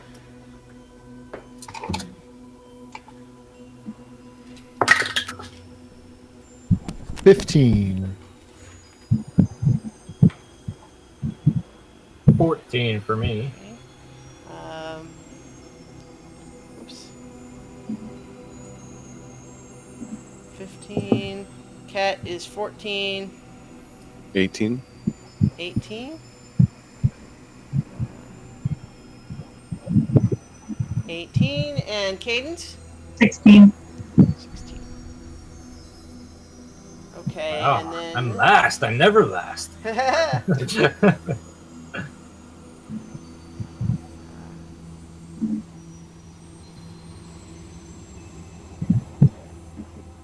Oh, come on. Stupid D&D Beyond wanting to spell gray with a different way. I never know whether it wants Grey or AY. It wants AY is the answer, by the way. Sometimes. Okay. All right. So Alaric, you are actually up first. This is rare. All right. Well, I think Ket has spoken for us all. So I use a bonus action to summon the axe. All right. They're going to start flying. Let's see. Yeah, we'll start flying towards the right, towards those puddles of goo that are coming at us. Okay. But I'm going to fling the axe towards the dragon fellow. Mm-hmm. As he's chosen his terrible side. Mm-hmm. Oh, that's only a 20. Non-natural 20. 20 does hit. Okay. For 12 points of piercing damage, slashing damage. Okay. And it is certainly magical. Yep. So, okay. And it reappears in my hand. I do a twirl in the air, gathering more momentum, and throw at him again. And you're at the range that we show you here on the map. Well, I'm Alright. moving parallel. I'm moving towards the goop guys, Okay. but I've only moved 10 feet at this point. So like that? Yeah, perfect. So I'm Okay. kind of swinging and hitting and throwing as I'm moving by, trying to make Okay. it dramatic as well. That's a total of 19 to hit 19 hits. for another 14 points of damage. Okay. And then it reappears in my hand. I throw it again for a 30 to hit That hits. for 15 more points of slashing damage. All right. And oh yeah, I keep forgetting what I can do. It's been so long. Actually, I've used my bonus action, so I'll stay right there. All right. So it looks at you and it raises its hand out at you and fires it fires beams of necrotic energy at you. That seems bad. Well, you know. Well, what's its attack bonus? There we go. So that's a 9. That's not gonna hit. 22 to hit. 22 hits. All right, and then the last beam is a that's 21 to hit. That hits as well. All right. So they. I'm going to use my reaction to have. Now, here's the. I guess it'd be only against one hit for uncanny dodge. Yeah. So one of them was going to do 4, and the other one was going to do 7. Oh, okay. I'll just take that then. All right. All right. That is the legendary action that it just took. And then now it's actually its real turn. And let's see what it does here. It actually is going to wade forward. It's going to float forward right into the middle of all of you. And you see it just hold its hands out, and then you see rippling under these robes that it has that it looked superficially humanoid in shape, but what its body is, in fact, is not a solid human body or humanoid body, but masses of writhing worms and maggots clustered together in a humanoid shape that suddenly start swarming outward around it. And so I need all 4 of you to make a dexterity saving throw. 26. Everybody gets 26 that. is a success. Okay. 22. Your aura is 10 feet, Ammo is though, right? 10 foot. Yeah, 10 foot So Ket and Cadence get it. at the +4. So it's +4. So 30, yeah. 26. 13. Okay. 9. Okay, so sounds like Alaric and Otterkey failed. So just a moment here.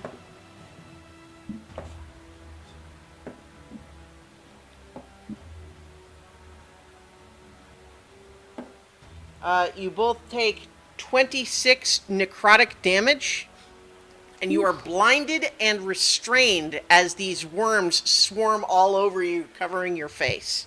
That time I will use uncanny dodge. Mm-hmm. How much damage was it then? So 26 becomes 13. yes. Okay.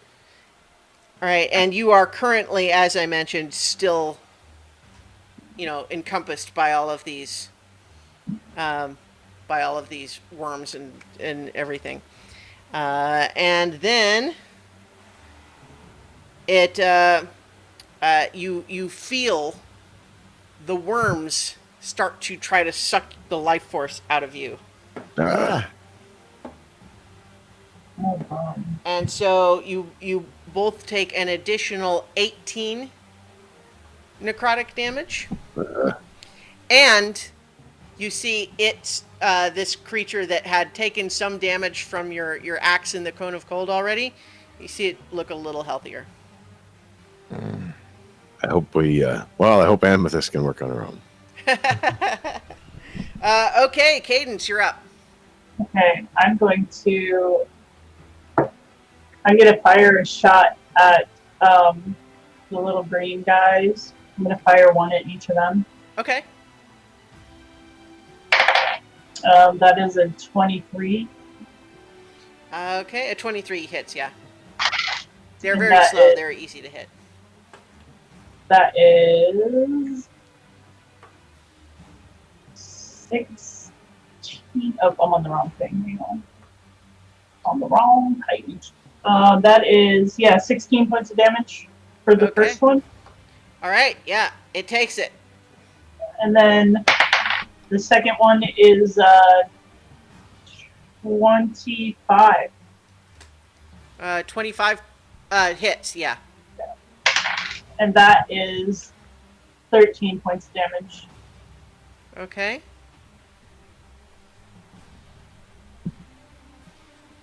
Okay. Yeah, so two of them look, much less like cohesive after those hits. Was that just two? Yeah, because I didn't do the other thing, so I can't do my third one. Oh, okay, right. All right. That was Cadence's turn. Otterkey, your turn. You are currently, as I mentioned, blinded and restrained by all of these worms all over you. Restrained. So you can repeat your dexterity saving throw to Yeah. try to break yourself free of that. Okay. It can only be dex, not strength. Huh? Yeah. Little buggers. Because they just like slime and squirm around you. Yeah. So there's no strength. You just literally have to move fast enough to shake them off. Okay, I will try my save. That's cocked. 10, 15. Nope, 15 does not succeed. 15. Womp womp. Womp womp. Okay. Ket.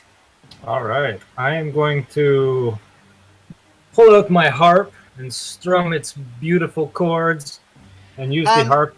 Oh, sorry. What I have to note one more thing. When you try and fail to escape, you feel the grip get tighter. Ah. Okay. All right. Shit. So sorry, Ket. Okay. I'm going to strum my harp and use the harp to cast confusion on the creature. Okay. So it's got to make a wisdom saving throw. All right. Wisdom saving throw. Oh, that's a low roll. So All right. only an 8. Okay. So now at the start of each of its turns, it has to roll a d10 and we'll figure out what it does. But at the end of its turn, it can roll again to try and break the. Woot! And yeah, so I did that. So I will use. Oh, it can't take reactions as well too. So no. Okay. I think legendary actions have got to be unaffected because it does, unless it specifies. Let me just. It doesn't specify. Let me just. Are there legendary reactions? Does it say it's incapacitated?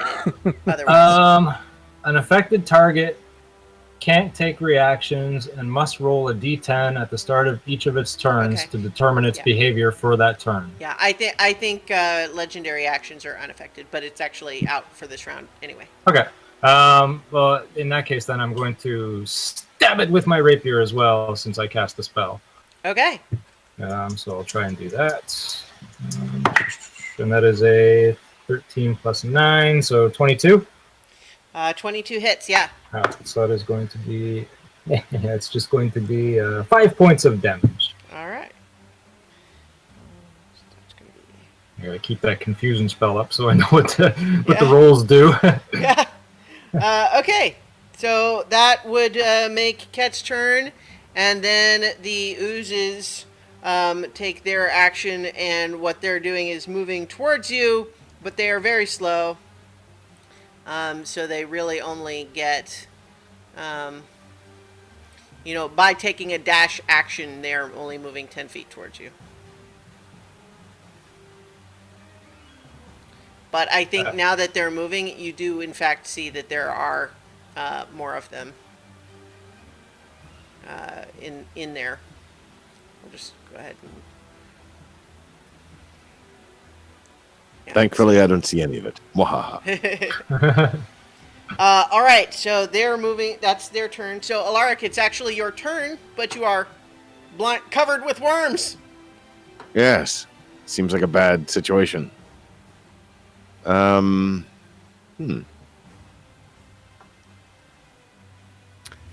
guess I can try to wriggle free, Yeah, so that would be another dexterity saving throw. which is a disadvantage because I'm restrained. So,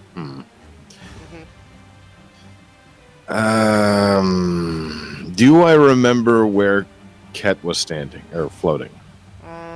Because I can't see him right now.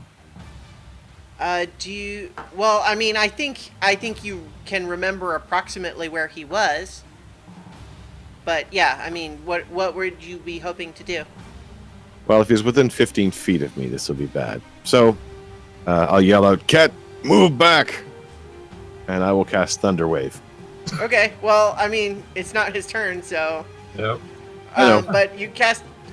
So you're casting it in the direction of where the thing was, right? Oh, that's right. It isn't. It's not surrounding me, is it? No, This isn't going to help. Yeah, it's basically the cube. Okay. You're like on one edge of this Right, I'm on the cube. face of the cube. That's not Yeah. going to help me all that much.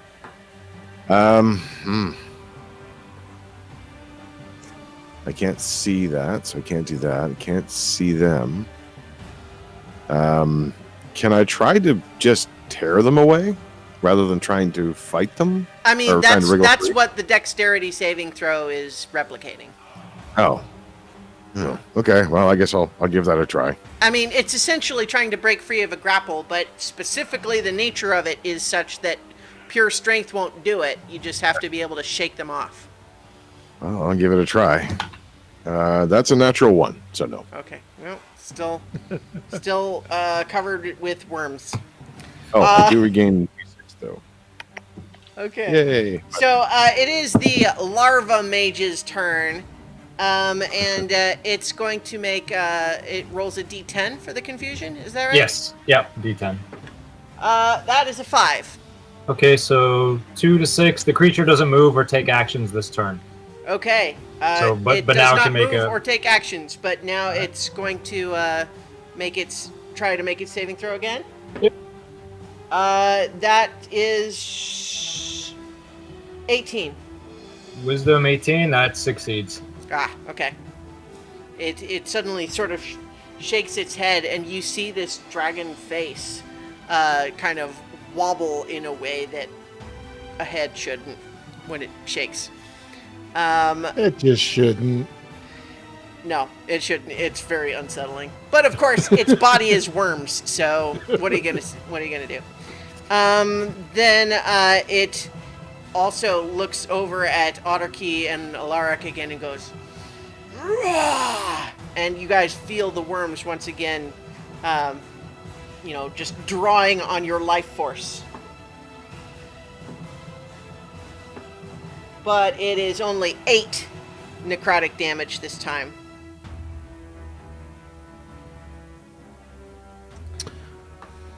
But that was its legendary. If I'm restrained, oh no, yeah, I'm restrained. I was just So- I don't know if I can use my hellish rebuke, but it's. I think I have to point at it. Oh, well, restrained you can point. You're just like Yeah. Are you have also blinded? disadvantage on attacks. So if it's But are you also blinded? Like that's. That oh was the yeah, two if you need conditions, to be right? able to see it, you are blinded. Yeah, right. If I have to point, I Yeah. have to see it. Okay. Yeah. Yeah. All right. So that happens, and then it is Cadence's turn. I'm gonna fire shots at 3 of them. The green ooze guys. Okay. Are you trying to hit have the first two hit the first two that you hit before? Yeah. Yep. Okay. All right. That is 29. I think it may be impossible for you to miss these things on anything but a 1. But yeah, that hits. That is 10 points of damage for the first one. You destroy it. It pops like a gross water balloon. And then I'm going to teleport just under Archie, I guess. 'Cause that's 10 feet. Yep. That is a natural one. Okay, well, that does miss.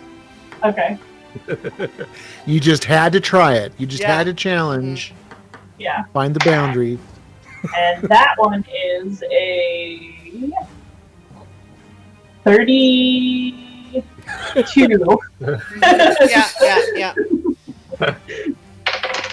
So if that's at the other one that you hit before, presumably, yeah. That's a 13. Okay, yeah, that one is destroyed also. So, yeah, 2 of those things are down. Did you do another teleport or no? Yep. Okay, Yep. so which way?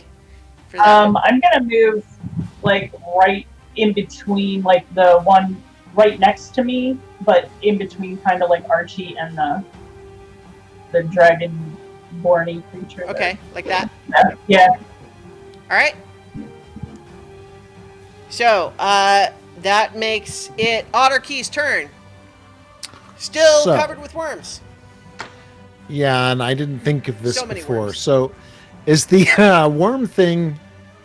Is that considered as like a spell effect?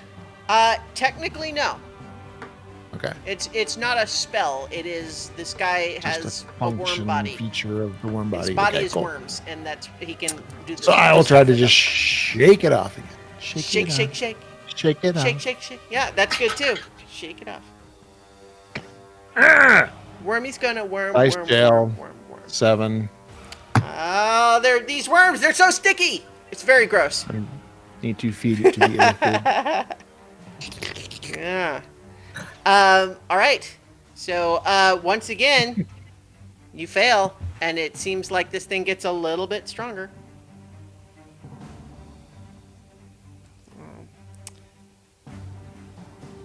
All right. That was Otterkey and Ket. Your turn again. Oh my god, that's already my turn? Mm-hmm. Holy cow. Okay. I will, where'd that spell go? Oh, there it is. How high is the ceiling in here? I think in this particular room, it's bigger, so maybe like 35, 40 feet. Okay. I will once again play my harp and attempt to cast Levitate on the creature. Okay. And that's a con save. All right. That's a 23. Ah, that's saved. Yeah. Damn it. I will Do you stab it want with to my be? rapier. Do you? And I guess you. I was going to ask if you want to be in melee range, but you would kind of need to be if you want to stab it with your rapier. Yes, I'm going to stab it with my rapier first. Stab it with your rapier. Stab it with my rapier, and Stab, that's stab. that's only a 13. 13 does not. Okay. It does that thing where you stab and its worms part around you, around the sword. You are one ugly mother. Ooh, and then I'll jump back 10 feet from it. Okay. You don't get free disengage or anything, do you? No, I don't. Well, then it tries to slam you. All right. Okay. That's gonna be a 23 to hit. That will hit me. Okay. And it does only 4 bludgeoning damage, but I need a Constitution saving throw from you. Constitution. Come on, no whammies. Hey, that's all right. Let's see. That's a 19. 19 is just what you needed. You are not poisoned. Thank God. You said 6 bludgeoning, right? Okay. Yes. 6. Okay. All right. That was Ket's turn. The oozes are continuing to very slowly rush at you as fast as they can.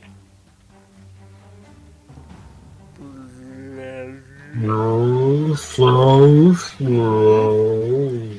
All right.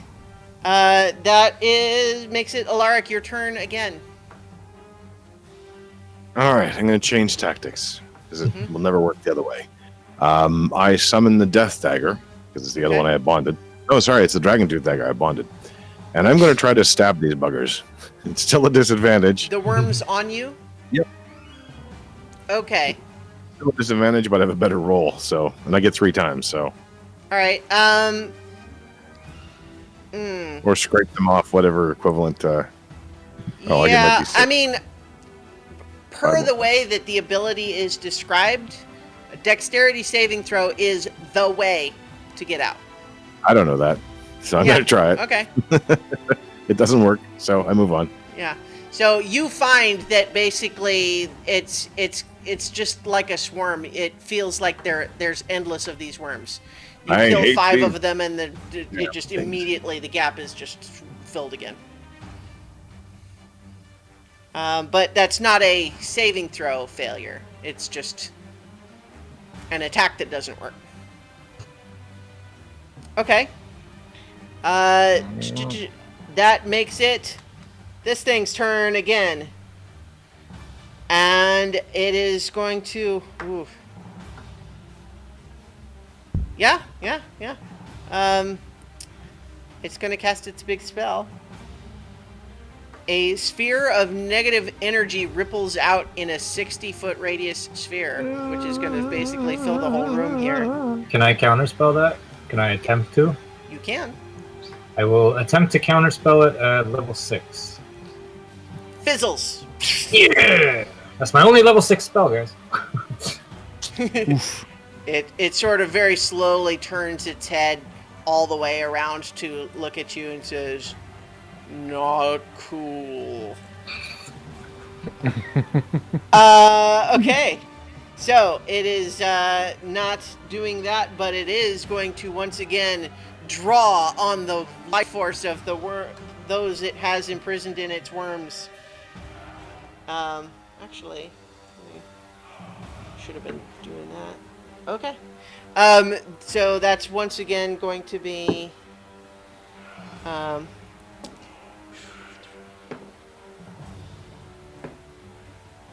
that is 6 necrotic damage to the 2 of you in the worm's grip.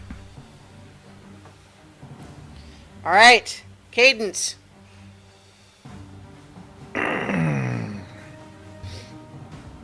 Is Archie still blinded, right? Yeah, both Yeah. Archie and Alaric are just covered with so many worms. Okay, I'm going to Wing. reach back to Archie and cast Lesser Restoration, which restores blindness. Like it'll counter effect the blindness. I think that it doesn't work because he's not blind. He has worms on his face. Yeah, he's not blind. He's not blind because of a spell. Yeah. Yeah. He is just literally covered with squirming worms.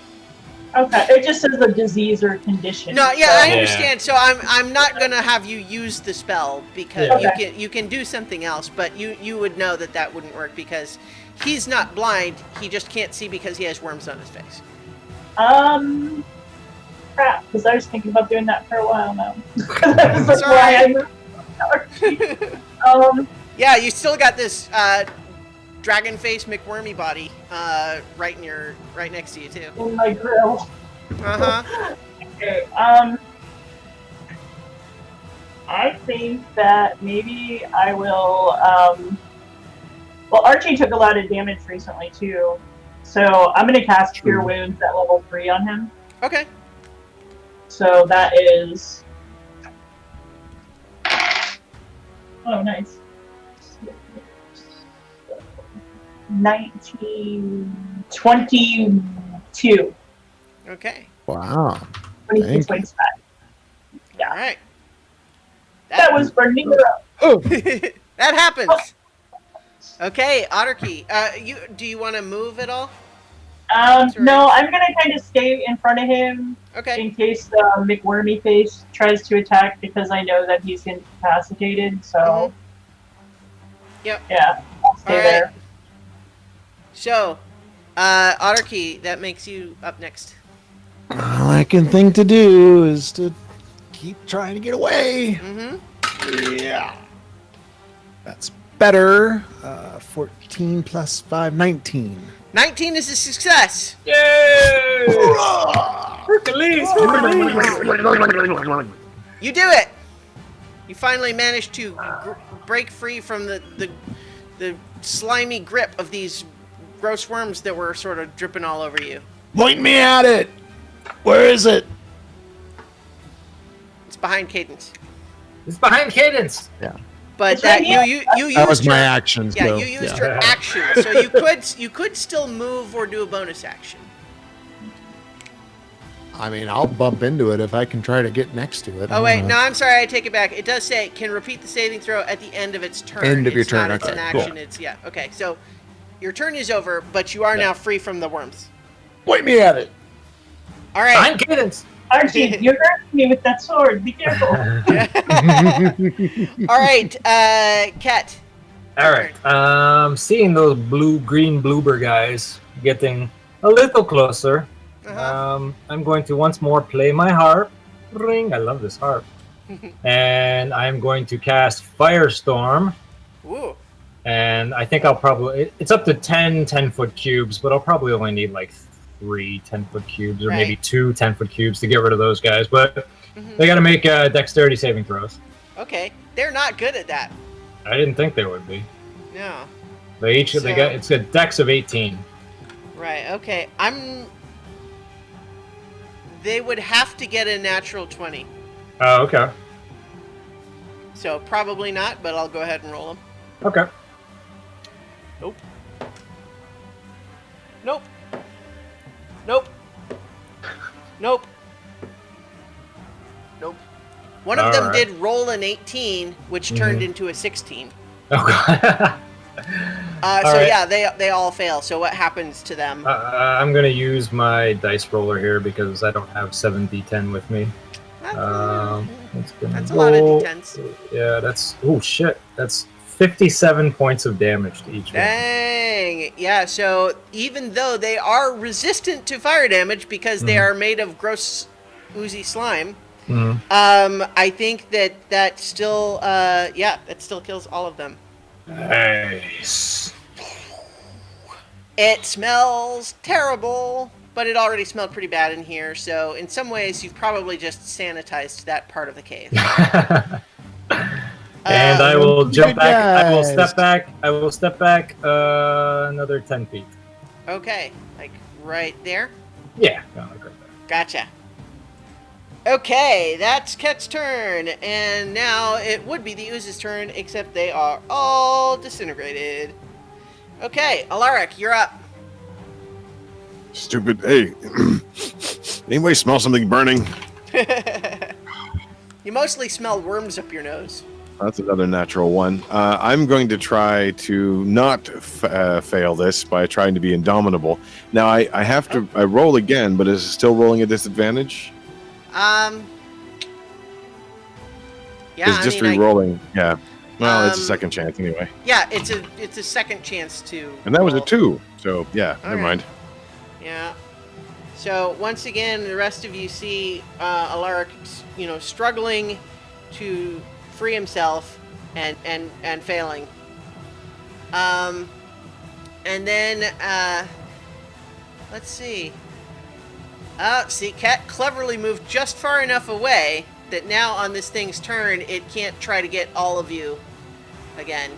It can't be in a 10-foot range from all of you. So, but it is going to move to here, and it's going to try to re-secure Autarky and Cadence. Try to get Cadence. So once again, it is sending its worms out. And so I need a dexterity saving throw from Autarky and Cadence. Where did Cadence go? Oh, she's right there. God damn. 8. Oh no! More worms! And you are also going to take... do we not have Cadence at the desk? That was why. I was pointing. It's like, oh, she's right here on the map. Oh, there she is. Cadence, you have to make a... What was it? Dex save? You took Yeah. some damage. Sorry, I had to go. It's okay. And also, you take 30 necrotic damage, Autarky. Okay. No, that was so, Autarky. Dang. Cadence, what was your dexterity saving throw? It was a 22. A 22 is a success, so you do not take that damage. You are able to evade all of those worms that try to swarm around you. I But don't not- like worms. But not Otterkey. It's Oh, almost like Archie. this enemy does not want Otterkey to swing his amazing magic sword at him. Alright, so that is its turn. And then, let's see, yeah, I think it's gonna feed again. So, that's another 16 necrotic damage to Otterkey and Alaric.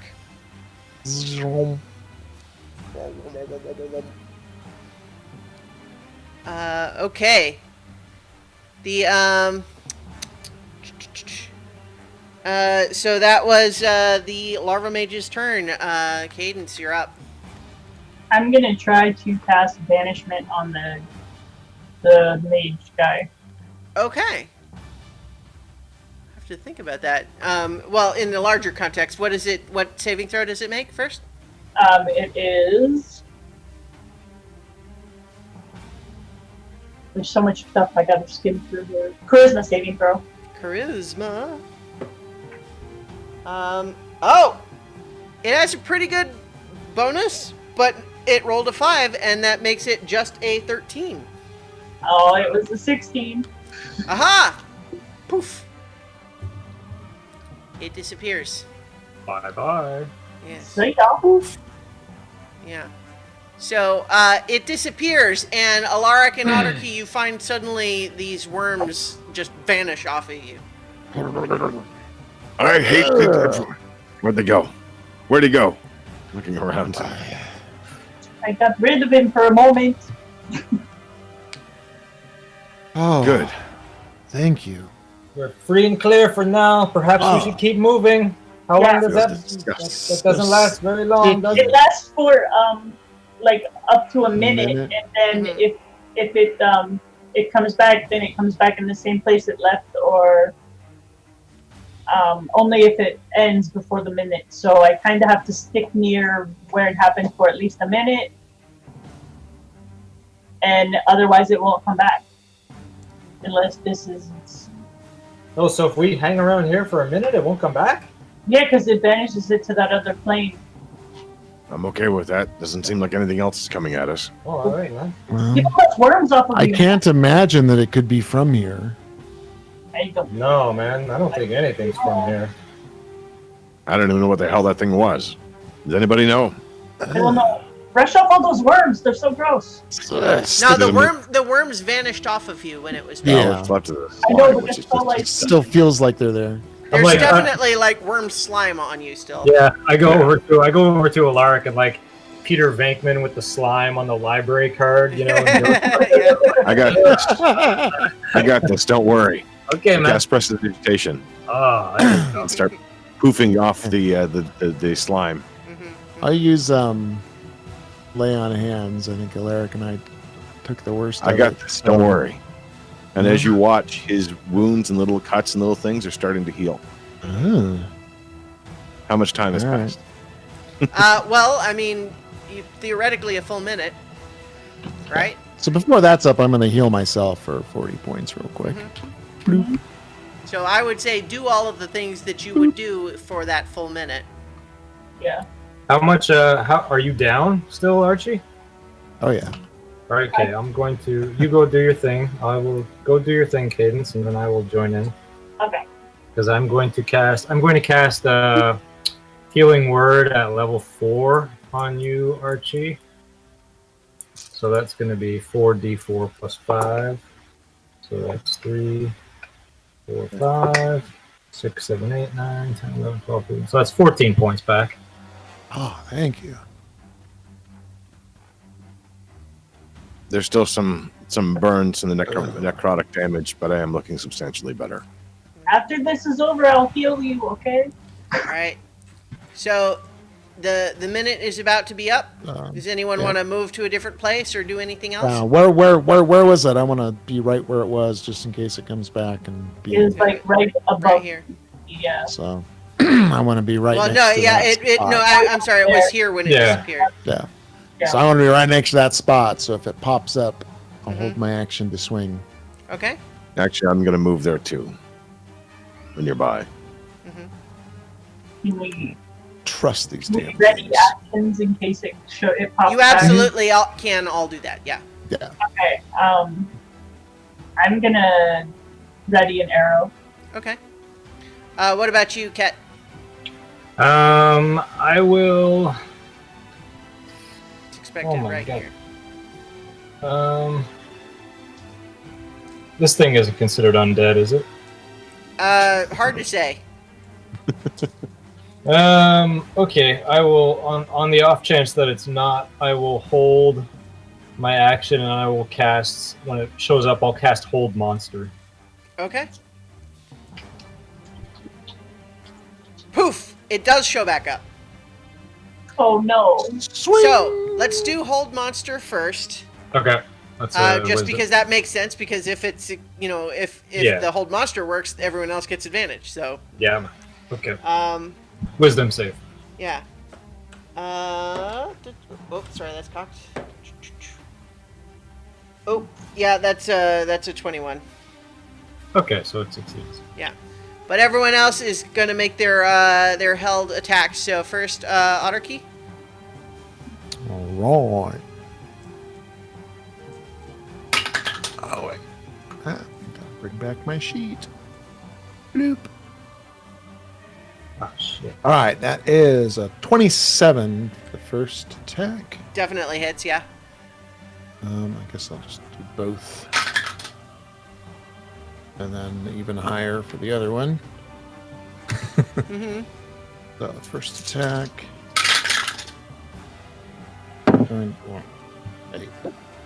Okay. 17 magical slashing and 4-point radiant, so 21. Shoot, there was something I wanted to do. Oh, well. You never think of these things. And then the second one would be 25 points. Wow. Okay. And I will kind of on the second swing concentrate on it to let's see. No, not that. What's my smite? Which is my smite? Oh. Okay. The radiant. So yeah, radiant is an extra.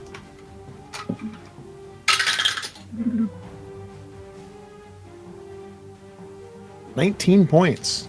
So 25 and then another 19. Another 19 of Wow, pure okay. radiant. Pure radiance.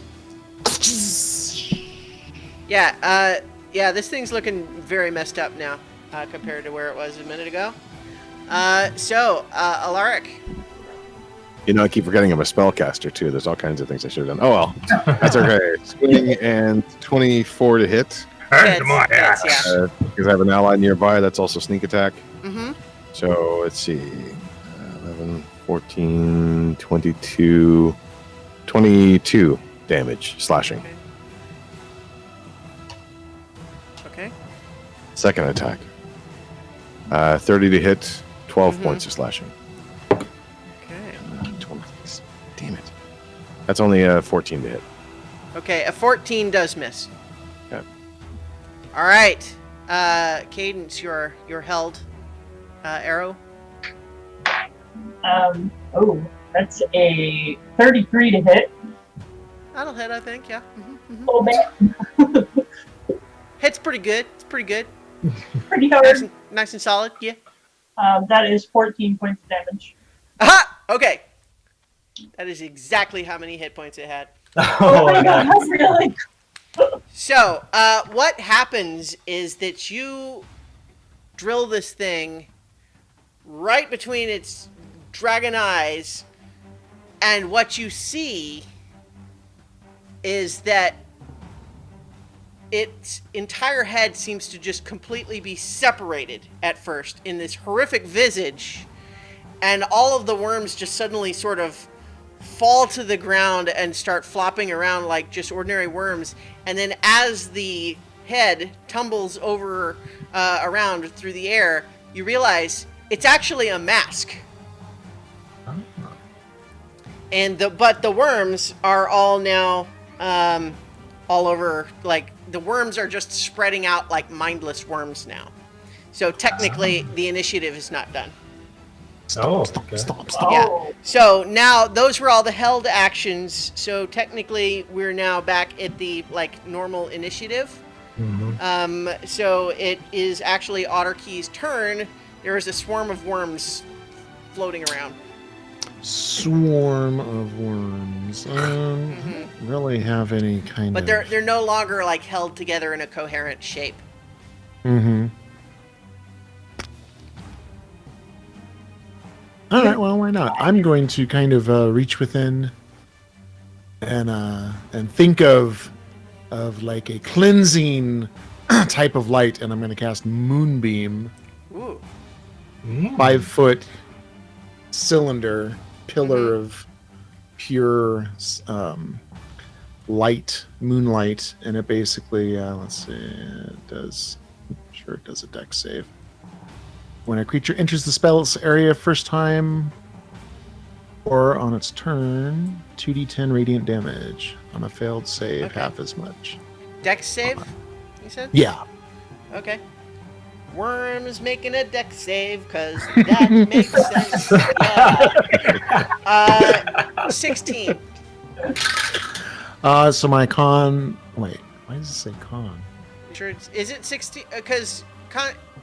Oh yeah, I'm Are sorry. you It sure is it a is? Constitution saving throw. Oh, I'm okay. sorry. Well, in that sense, well, it's still a 15.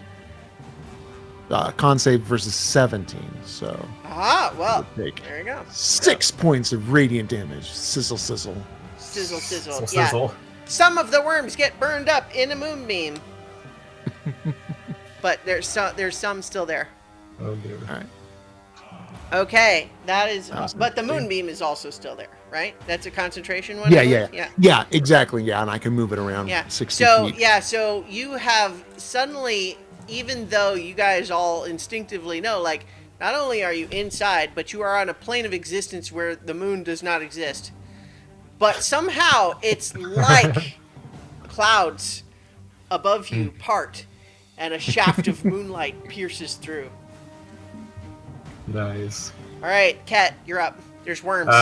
Okay, I'm gonna play my harp one more time again to Uh-huh. cast fly on myself, Okay. so I can like get out of this. So I'm gonna like hover above the ground. Well, weren't you already You floating? can already do that, Yeah. I wasn't flying. No, I wasn't flying. but in Well, this plane, in this you can plane, you can Oh, float and fly with mine. anywhere you want. Okay, all right. Yeah. Let's hold that. Okay, so Theoretically, yeah. So just movement is based on your intelligence score here. okay, so in that case, I Just, want maybe you to. gotta cast a spell. I mean, I want to levitate, so I'm off the ground from You these are. worms. Mhm. Okay. You can Um, will it, and it is so. All right. Okay. So now, jeez, that kind of messed me up because I was planning on casting that. Let me see if I can cast this.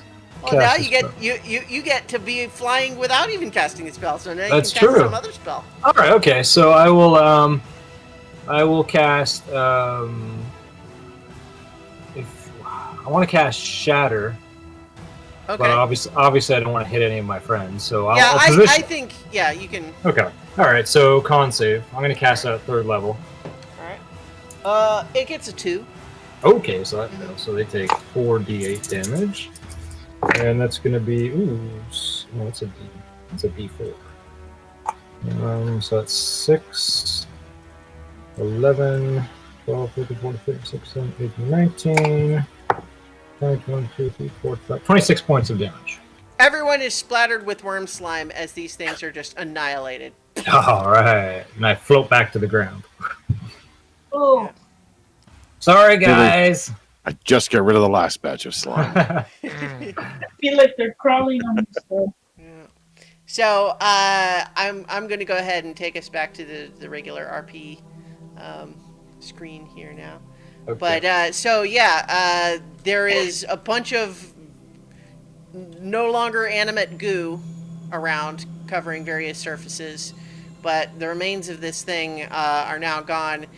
With the only real significant sign left behind is what you can now see is a mask designed to look like a red dragon's face.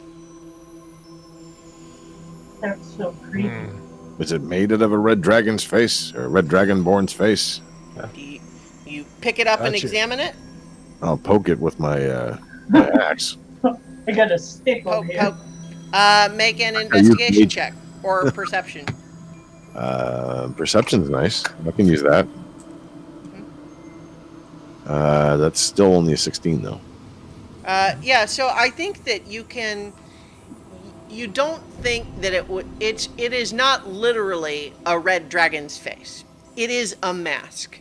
However, looking at the mask, you can see that given how the state the rest of this person body was in, the mask seems in remarkably good shape. It has a little bit of goo on it, but there is otherwise not a spot of wear or damage to be seen. Can I cast Identify on it? You can, if you like. I would like to cast Identify on it. All right. You do so. And what you detect from it is that it is in fact magic, and you can look it up in D&D Beyond. It is a red dragon mask. Okay. But basically, when you wear it, you have resistance to fire damage. If you were already resistant to fire damage, for example, you get immunity to fire damage. And then you also can add when you're wearing no armor, you add your charisma bonus to your armor class.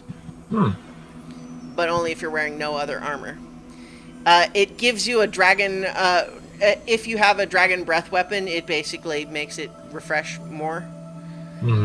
You get advanced dark vision. If you have dark vision already, you get 120 feet dark vision. And you can also, once per day, get blind sight out to 30 feet for 5 minutes. Oh, wow. Which would have come in handy when you were... Oh, and you get worms, you also get legendary resistance once per day. Yep, you do. Yeah. You can also speak and understand Draconic. You have advantage on charisma checks against red dragons. Huh. Yep. How about that, eh? That's a pretty cool thing. Yep. Why was this thing wearing it? You trick people. And this creature of worms was wearing this thing. I don't even know, man. I do not like these things. I don't like them at all. No. I was helpless, and I don't like that feeling. I No. kind of look at the mask and judge based on everything that's happened. I kind of lean in and be like, "Hey, man, what's up?" Any response from the mask? It does not. No, it does not reply. Okay. Maybe I have to talk to it. Then it winks to the camera. No, not really. It would appear. I mean, you cast Identify on it. It is an inanimate but magical mask. Okay, just checking. Kind of want to put it on. Just to Here, let me clean it first. He's prestidigitation to get the worm goo out of it. It does require attunement to do all its fancy stuff.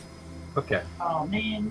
I will. I mean, does anybody want it? If not, I'm gonna keep it in my back pocket. It's pretty cool, but I can't attune anything else.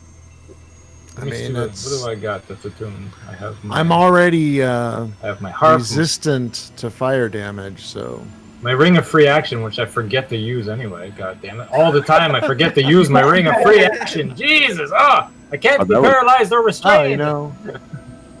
I always forget to activate this cloak of elven kind. Oh, that thing is so cool too. You want to trade? I have too much stuff equipped already. Like attuned already. Well, you can only be attuned to 3 items at a I time. know, that's what I mean. Like I already have 3 things, and I'm always like, man, but I really wish I still had this other thing equipped. Well, let's keep that mask in our back pocket because somebody else might want it. I'm not going to put it on right now. It could come in handy too. Like when we have Yeah. to go and face the other thing, somebody can put it on and be like, "I'm here." To do Yeah, like this, if we know we're going into battle with something, then somebody could take the time to attune to it.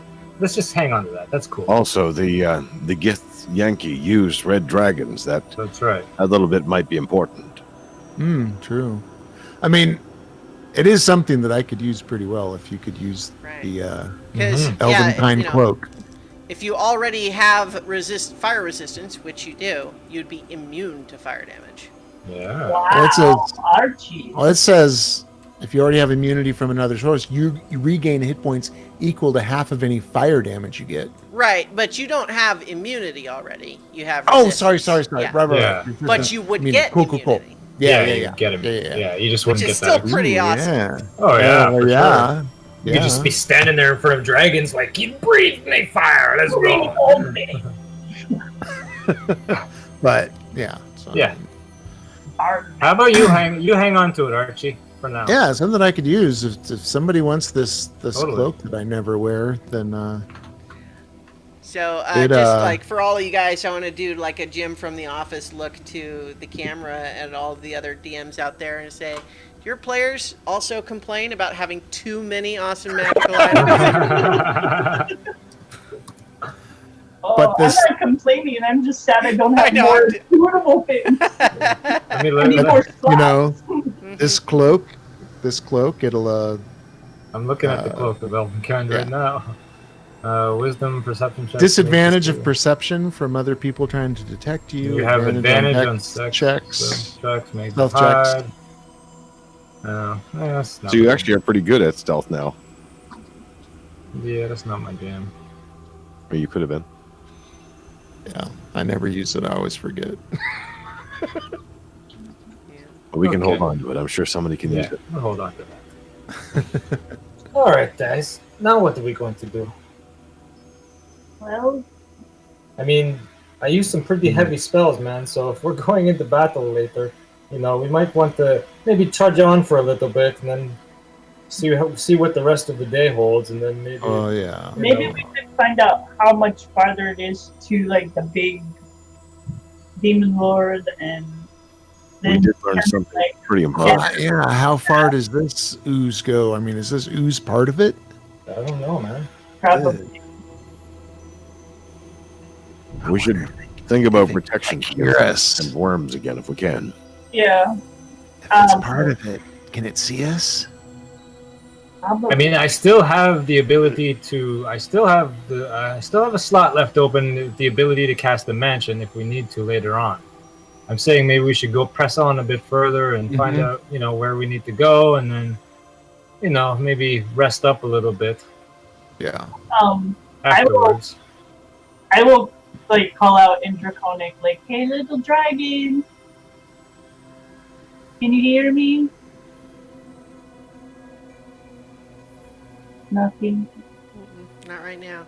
Now I'm getting worried. And I hope that nothing terrible happens. Not you, Archie. It's kind of fun. Now maybe you could also talk to the little dragon. When you put the mask on. Oh yeah. Yeah. Why don't you Yeah. keep the cloak on for now? Because it'll keep you concealed. Yeah, Yeah. man. When you Put get that hood up. Put that hood up, man. All right. Remember. All right. Where did I'll Archie try to keep. go? It's the horns, it like gets stuck. Yeah, I know. All right. I'll try. I'll keep it up. Okay. I don't know. We must all remember now that Archie has advantage on stealth checks. Yeah. Yeah, because you're always like rolling. Exactly, yeah. I'm trying to Any decide. round for a minute or two? I should do my primeval awareness Okay. to see if I can detect the demon lord. Yeah. So you take a moment and you extend the reach of your senses, feeling out for those little radar blips of, things that should not be here, or just things that are, stand out amongst the background energy of the place. You do feel the dragon, but it's a ways away. It's not near you right now. It's actually a lot closer back to the temple in the city right now. Okay. And then you do feel that there are, the area in which you feel this powerful fiend. It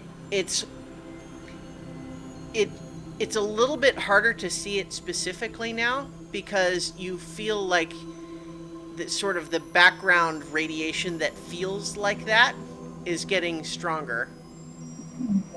And so, but you definitely feel a direction from it, and I think you just have an instinct from having seen this place from outside and wandered around the tunnels a little bit, that you feel like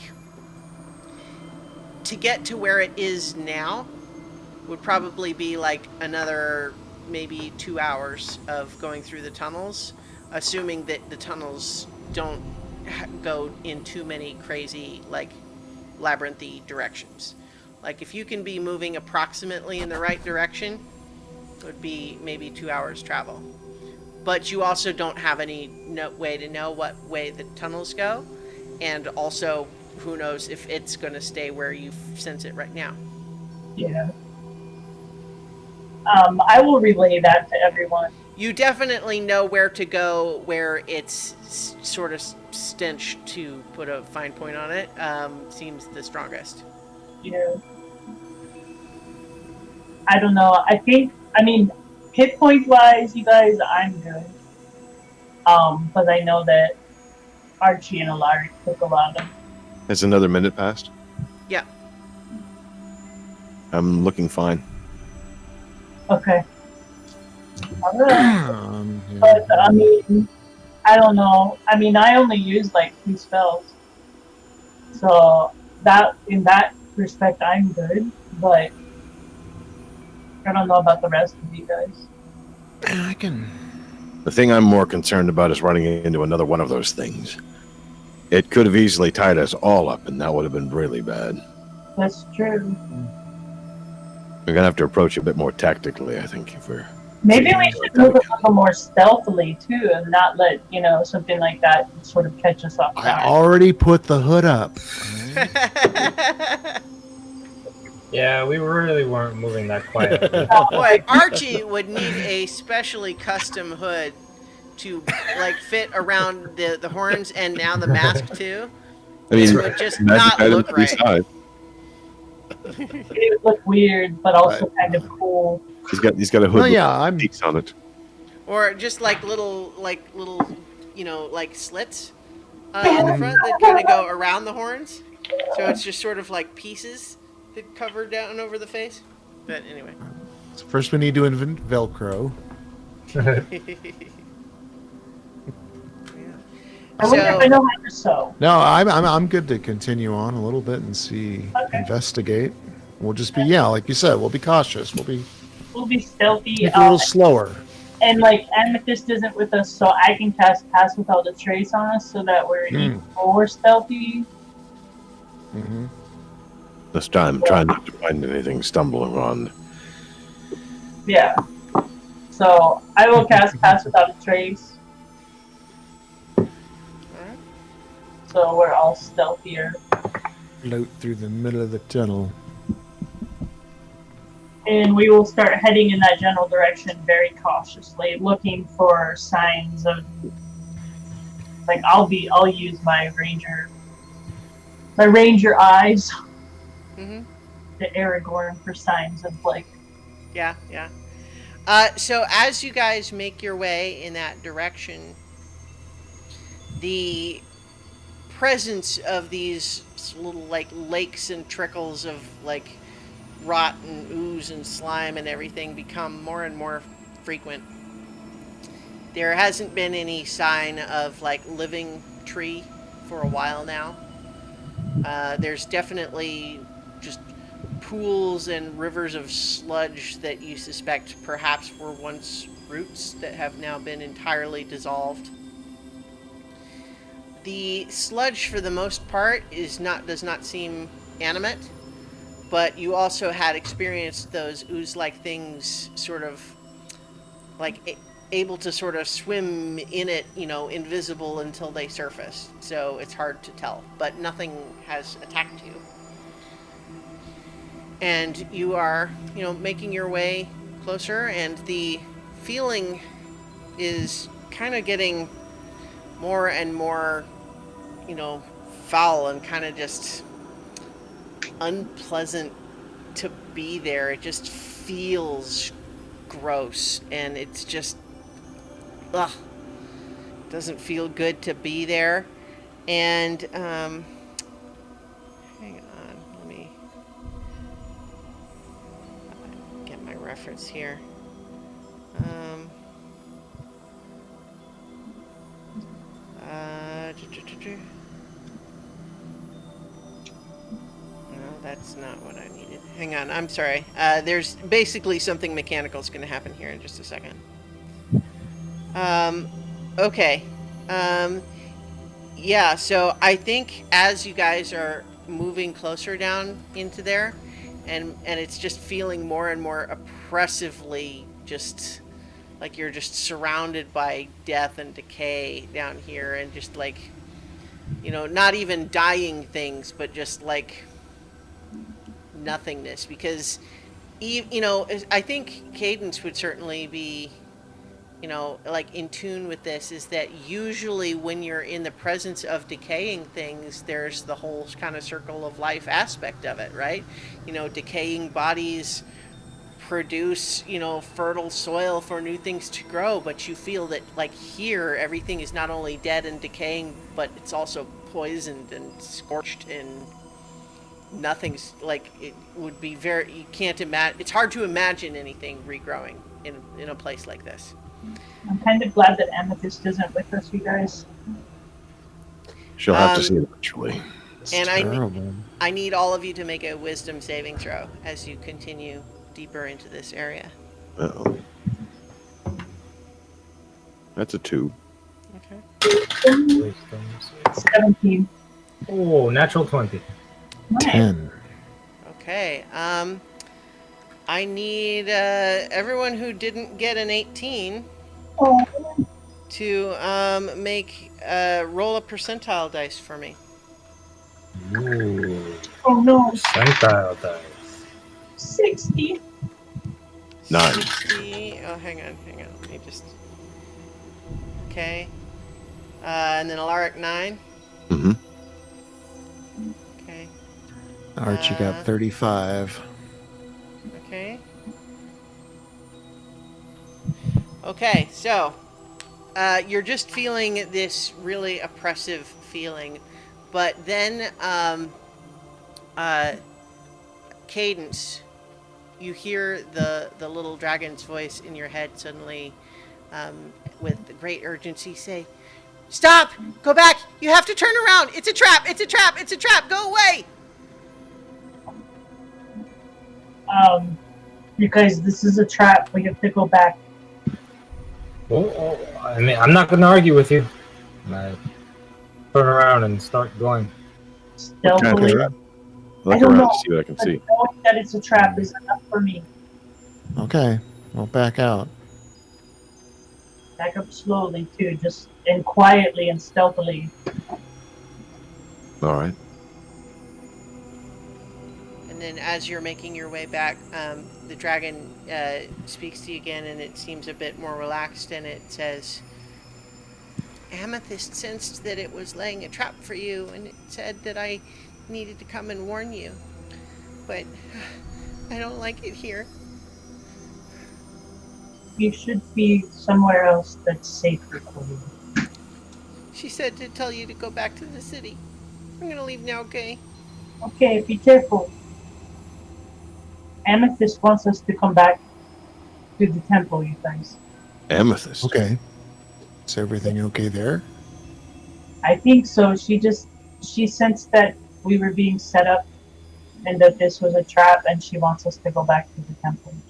How did she do that? She told the little dragon. No, but I mean, how did she sense it was a trap? How did she even know where we were? She's in tune with the tree, I'm guessing. I mean, she's been focusing so much energy on the tree, she probably knows all kinds of stuff that's going on in here now. Wow. Okay. That's just my assumption. I don't know for sure. That'd be really good, actually. Yeah, that would be super helpful. All right. All right. Yeah, I'll trust it. Said back.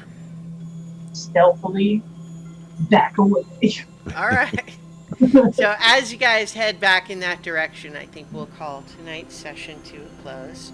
And I'll have a little bit of a message to send a couple of you. And then we'll continue this next week. And we'll have Starlo back. Yay! Yay! Hopefully we'll have everybody. That would be great. That'd be Yeah. great, yeah. This is something I came up with and then forgot to do 2 weeks in a row. But just as a fun little segment, does anyone watching us now have questions for the players or the characters to answer in character? And it might take a moment for them to think of some or to catch up with the stream. But yes. I am the worst saving throw paladin in the universe. That larva mage was nasty. That one get so ability. many- I mean, I knew that was tough, but Well, it's a Like spiral. wisdom, I get a +8. I just rolled a 2. Well, it's also with disadvantage, so it's and there's Yeah. nothing else. you fail it once, and Yeah. then you make the repeat saving throw at disadvantage because you failed it the first time. Yeah. And every time you fail, it gets temporary hit points. So, Yeah, I was more or less keeping up in balance with my own hit point gain, but We got a question. Smarter Master in the chat is asking, Alaric, do you want to have a sentient weapon? I technically have already had one in a way with the arm. It's kind of funny because I mean to Remember, Alaric. this is Alaric in Oh character. right, sorry, Yeah. right. Let's see, how would he answer that? I got enough things that talk to me. I don't need more. That seems a little bit weird. I keep thinking that there's somebody inside these things. Turns out the first time this happened to me, there was. So I'm okay with this axe. It's more than I ever could have dreamed of anyway.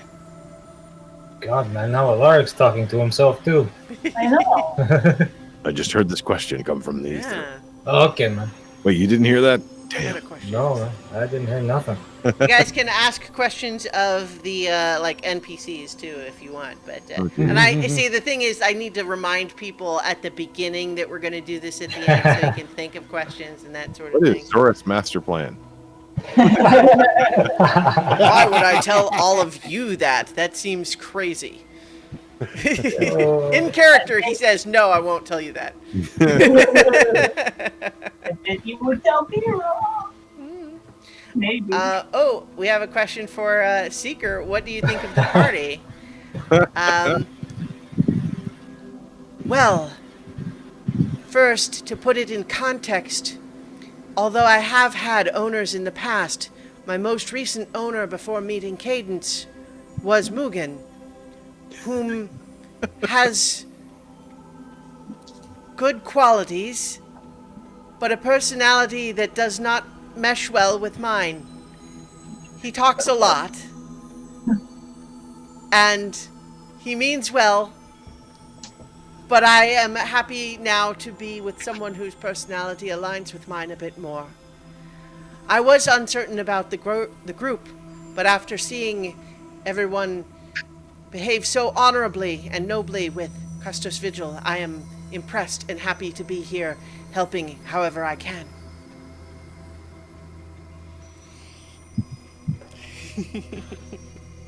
See, it's nice that, Michael talks to everyone, isn't it? Yeah, man. It's a communal book. All right, well, so I will try to remember next time to remind people at the beginning so they can think of some of those questions. But in the meantime, though, we'll be back next week, so you'll see you all then for more. Huh? Smarter Master has another question. Oh, Archie, how do you feel about worms?